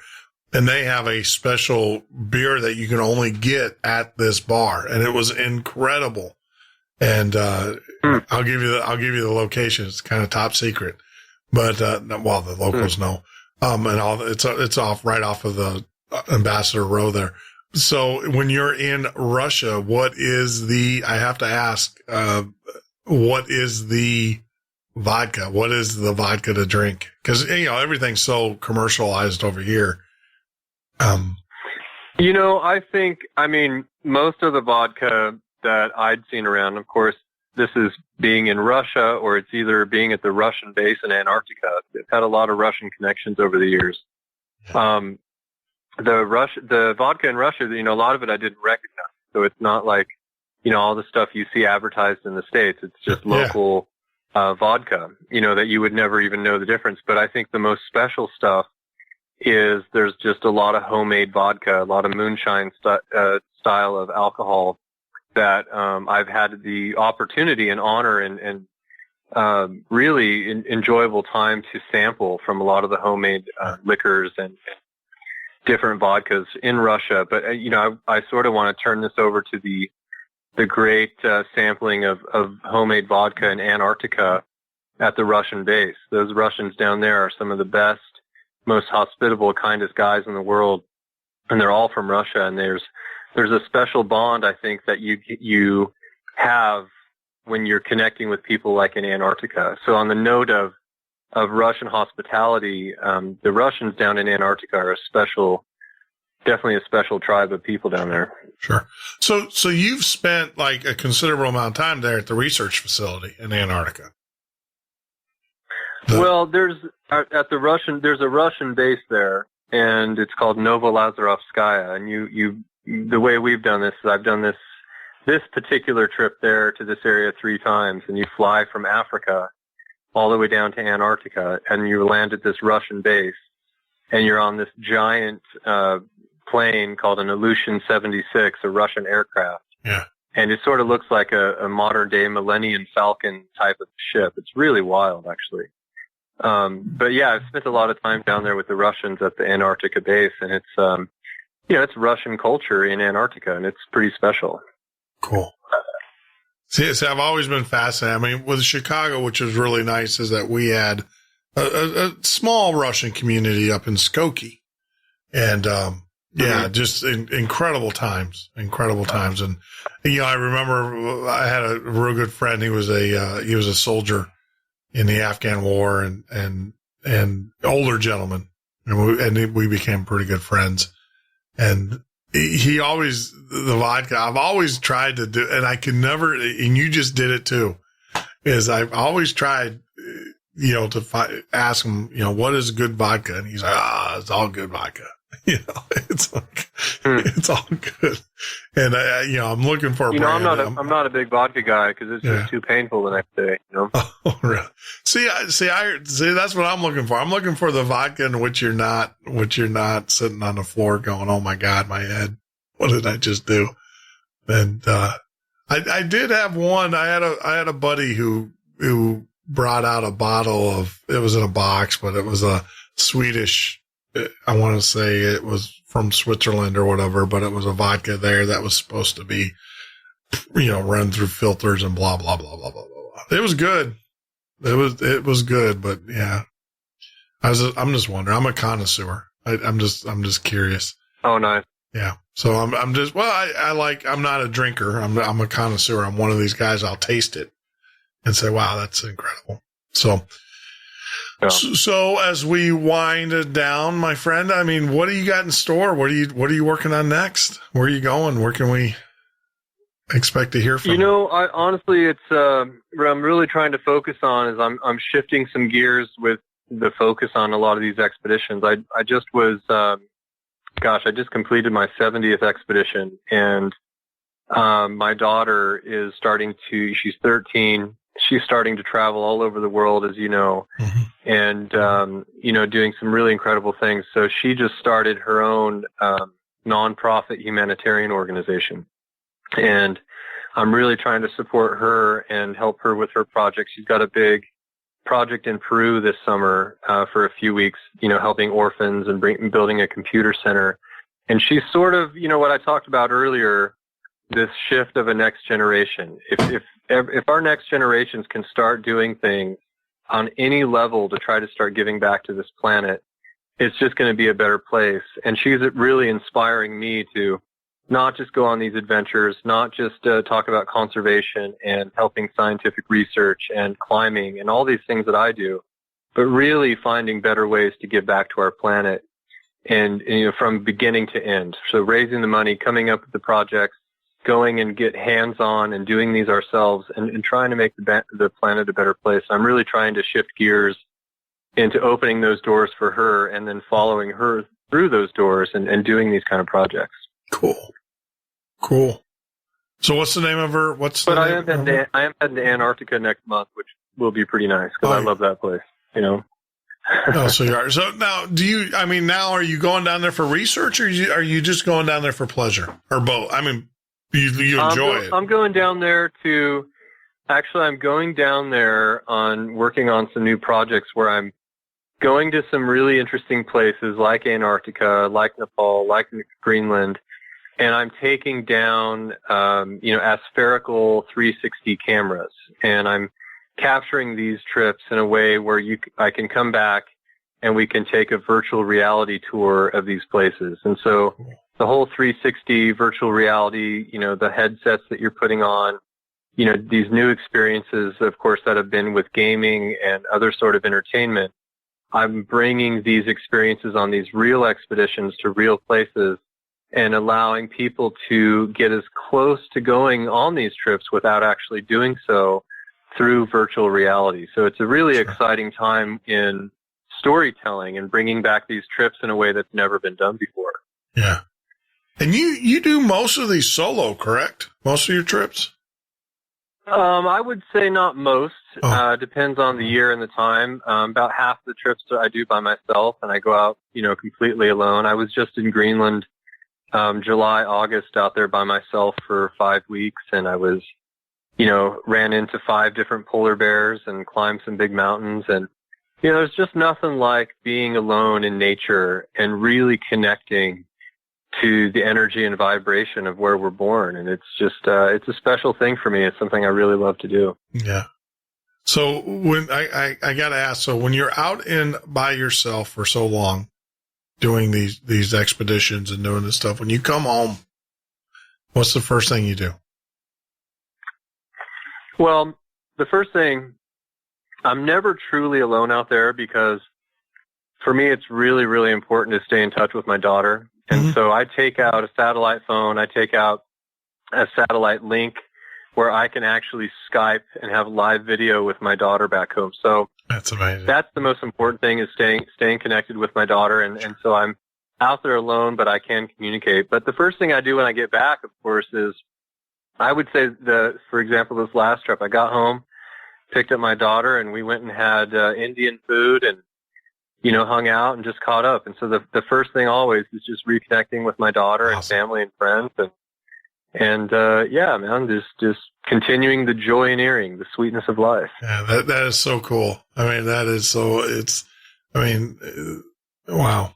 Do you get the itch every once in a while where it seems like obviously you enjoy what you do and there's no doubt about it and stuff, but do you get antsy or point like 6 months, 3 months where you gotta go on another expedition? Well, of course. Actually, usually you get home and I'm home for a couple months and it's like, I got to get the fuck out of here. I need to get back to that connection. Okay. And because that's just really part of me. That's been part of my life for so long that being out in nature, not just nature, but wild, remote nature is really important to me. And it really is a part of who I am. And it's just, it's the same for anybody who has a passion or an art or anything that works for them.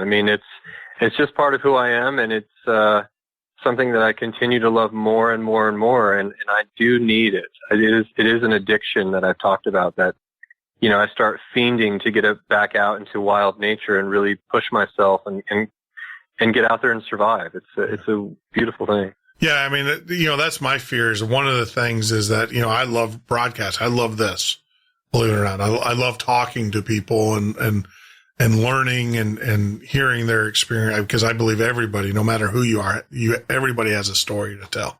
And I'm just fascinated by people's story and stuff. And my concern has always been is that when you convert it into your living, into business, you lose that aspect of the adventure. You lose that passion or whatever. And it's great to hear you say that, obviously you make a living doing this and doing what you've done all your life, and you still have that passion. And, even though, because whenever I find that, or it's been my experience, whenever money creeps in, it changes the ball game. And, well, no, and the passion is really, I think it may be better defined by, saying organic enthusiasm, because if you have enthusiasm for something, it really we don't really know where it comes from. We might explain why in some senses that we love it. But if there is a true passion, a true enthusiasm to do something and to have that desire and commit to that desire, that is a gift. And really, if you break it down, you just don't know why it's there. You just have it. You're lucky to find something that you love so much. And, what a gift to have things in your life that drive passion. And that's, back to my daughter, it's really out of everything that I do and the things I'm showing her while traveling, it's not necessarily traveling or adventuring that I'm trying to show her. I really want to show her that, listen, if you find a passion, if you find something that you love, if you have enthusiasm, I don't care what it is, you can absolutely follow that. You can absolutely have that in your life. And, don't listen to anyone else. You can do whatever the hell you want to do. And if you find the passion, go get it and keep it. And that's the same for any human. I think there are a lot of people who have found things that they love and they have not done it. They've compromised, they've sacrificed for other things in life. And, where there's a will, there's a way, Yeah. Yeah. I mean, no, I like, when I was younger, it was the outdoors. It was doing exactly what you're doing. And it just, unfortunately, I let it get away. I made choices that led me elsewhere. And, but. Well, it sounds like you're in a pretty sweet spot.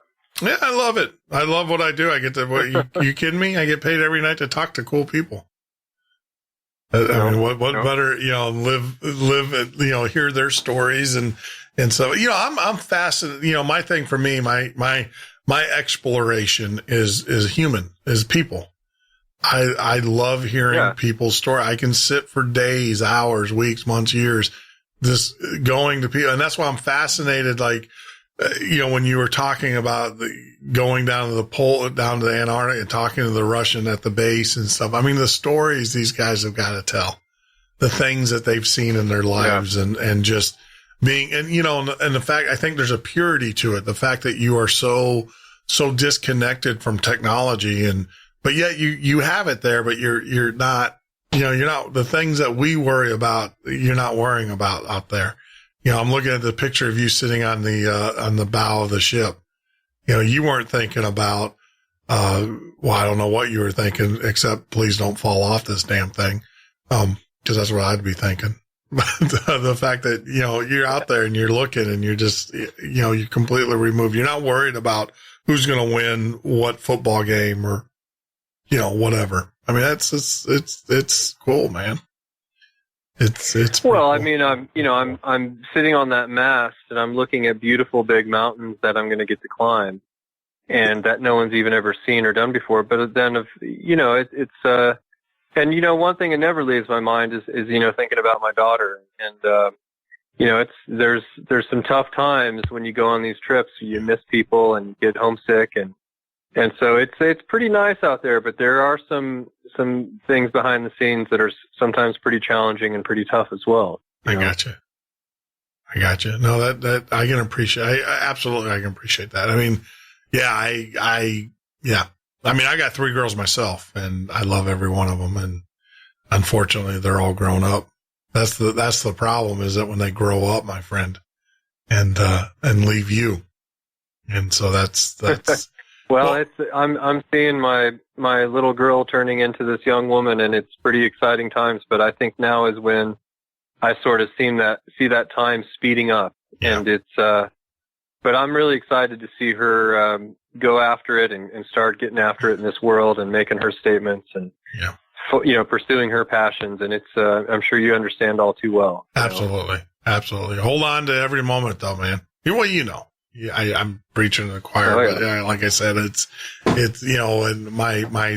30-year-old who's got a family of her own and everything, they were down here in Florida. We moved when the girls were all old enough we moved here and, started, Sandy and I said, we're going to work on our relationship together now because, there's always been kids in our lives from high school.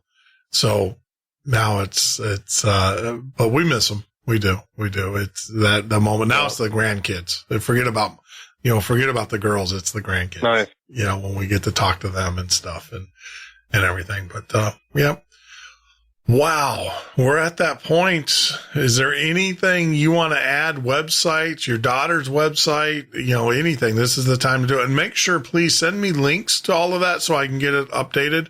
When I update, of course, the Spreaker. Sounds great. Yeah, Mark. No. And I do apologize. No. I think the only thing I usually want to say is, I just want people to remember, that one question, every single day. And it's why ration passion? And go fucking live your life. And the time is now. And no excuses. You got a dream. You got a passion. You got something you want to do. There is no excuse. And you got to go do it, Yeah, that is so true. That is so true. I agree with you. Oh, I do ask one thing of you, though. When you're out taking the selfies, don't wear the reptilian head.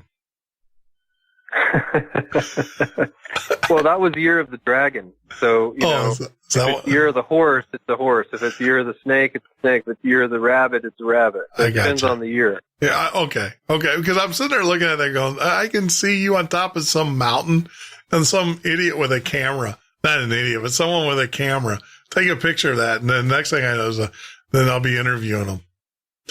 I got a picture of a reptilian. If we're not laughing, if we're not having fun, if we're not being silly and childish, there's a problem, in my opinion. Yeah, that is so true. But yeah, those are great. I love those pictures and everything. I mean, it's just incredible, man. You're a man's man. There's no doubt about it. You are definitely the explorer. Wow. Well, I appreciate the kind words. It's been fun talking to you. I do. I appreciate it. This is a type of show that we needed after the last 2 days. Just one of levity and one of just life, just life. And, sometimes we forget. We really do. We get caught up in our own crap that we really forget the reason why we're truly here. And, that's to experience it and then pass it on. Right. And instead we're worried about, this or that. And it just drives me nuts. What do I have to do to go to Antarctica with you? I got skills. Well, you gotta get a lot of money first and foremost, because it's not cheap to go there. And then, if you want to go to Antarctica, you let me know and I'll help you make it happen. Well, Sandy and I will tell you this. We did look at the tour. It's $20,000 a person to go on there's a Russian ship. Icebreaker. Well, I know a lot of the ships going, and if you guys ever want to go, I think I could find about $6,000 per person to get on one of those ships. Really? We need to talk. We definitely need to talk, because that is on our bucket list, is to go. No, it's there's ways to get down there on a ship. There's a few different countries that do ships down there, and you can get in for, $6,000 sometimes, which is definitely the cheapest you'll ever find. It's usually $13,000, $15,000, $18,000 per person. So if you ever need some inside info, let me know and I can help find those channels. Yeah, I remember years ago I filled out an application to go down there and work in the research. Oh, nice. Yeah, because of my expertise is communications, telecommunications, and satellite, and also radio. Obviously. So, I mean, I wanted to go down there as basically as an electrical engineer doing telecommunication, communication work. If you check out National Geographic Adventure in mid-December, I'll be doing live feeds from Antarctica. So, if you want to check it out, go for it. Oh, absolutely. That's National Geographic? Do they have National Geographic Adventure on if you go there on Facebook or something? I'll be doing live feeds from penguin colonies and who knows what else. So could be fun. Awesome. That's incredible. I mean, that just tells us the technology, the fact that you can go that far away and still be connected. I mean, in 20 years ago, that was like a major. You couldn't do it 20 years ago. You couldn't do what you're doing. Well, and now I can. It's not just going down and shooting video. This is live, real-time video. Yeah, that's just technology. It's awesome time that we live in. And this, we need to start using this technology to bring the world together instead of split it apart. Just I mean, we need more people like you to go out and show, show Americans, and because we seem to be the leaders of all of this crap that's out there these days. And say, hey, look, it's a big world out there. We need to start participating in it instead of trying to avoid it. So.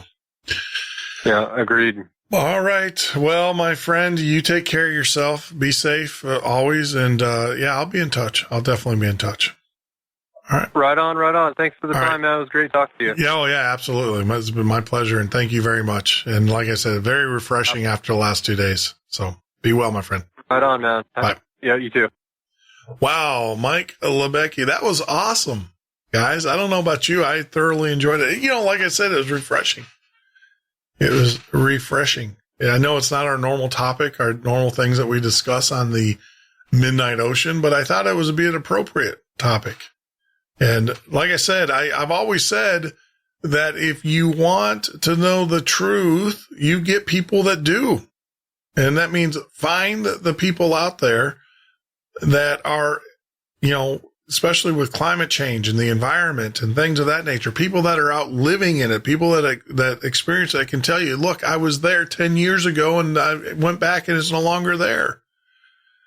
There is definitely something going on, and we need to start realizing that. The quicker we realize it. Now, I understand the frustration that most people have, the fact that governments use this, and it is how do I say? It's a way that in which they extract things from us. I get that. I know that argument, and I believe in that argument. But the thing is, what are you doing to do it? Are you recycling? Are you the thing that you can do right now is grow your own garden. What's wrong with that? Grow your own garden, do your own nutrients. Don't be buying industrialized foods, things of that nature. The other thing is go out and support. I'll get Mike's daughter's organization and stuff. Cool kid. When you got all these kids out here smashing in windows and doing stuff, here's an example of Mike's young daughter who's out there, who's trying to make a difference in the world. These are the young men and women that we need to get behind. These are the ones that we need to support. People that are taking their talents and their expertise and their knowledge and their love and their passions and help promote those things. Those are the people that we need to stand up. I don't have anything against basketball players or football players or whatever, but these young men and women, we spend more time looking for the next LeBron James than we do looking for the next Albert Einstein. We invest more money in the football team than we do in our science projects or our science or math programs. I played football. I love football. I love sports, but we have a priority problem. Now, a lot of people will say it's because of those programs that these universities have that. That's not true. That's not true at all. It's not true at all. That is the reason they say, well, you got to pay for us. You got to pay for the football so we can have the science program. That's not the case. Some of the greatest science programs come out of universities don't have football teams. So go figure. But the thing that you can do today, like I said, make one change. And it goes back to what I was saying when I started at the very beginning of the show. What are you doing? What are you doing in your life to affect change in your life? And when you affect that change, then you pass it on to the next. To other family members, you pass that on. It is a shame. I've always said this. It's a shame to leave this earth with the knowledge that you have without passing it on to someone. That's why I try every chance I get. I try to find young people who want to learn, and I teach them what I know. Because it is that knowledge. You want to live forever? Pass that knowledge, pass your knowledge on to a young person, and you will always live forever in their hearts and their minds. That's what it's all about. We spend so much time, like I said, dissecting and doing this and that. Who cares what they do? Who really cares? Can you control them? Do you have a phone that goes right to their desk that they'll pick up and they'll talk to you and then they'll listen to your advice? No.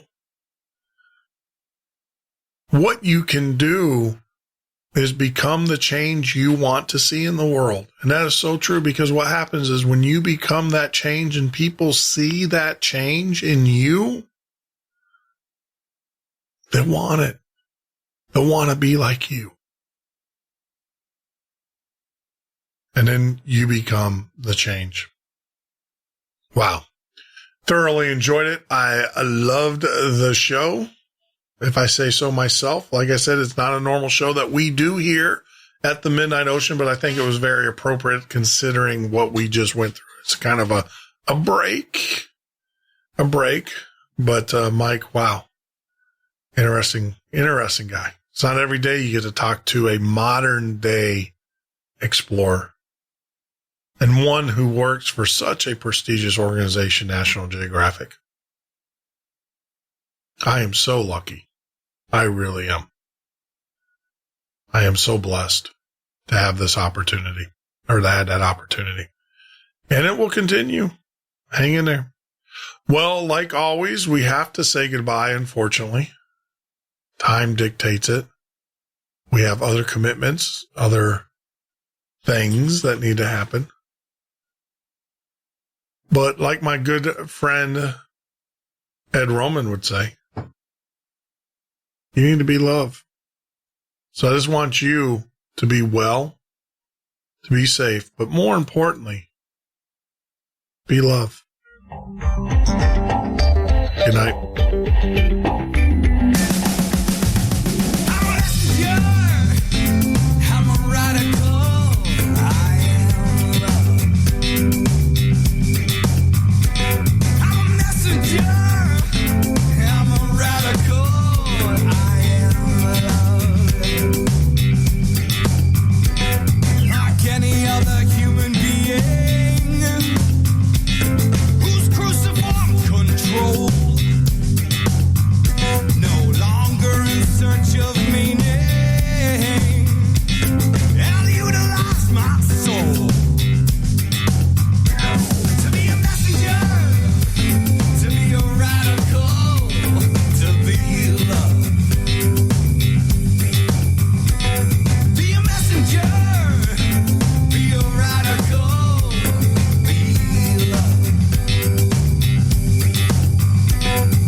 Midnight Ocean with Jeff Norton on the Paranormal State Radio Network.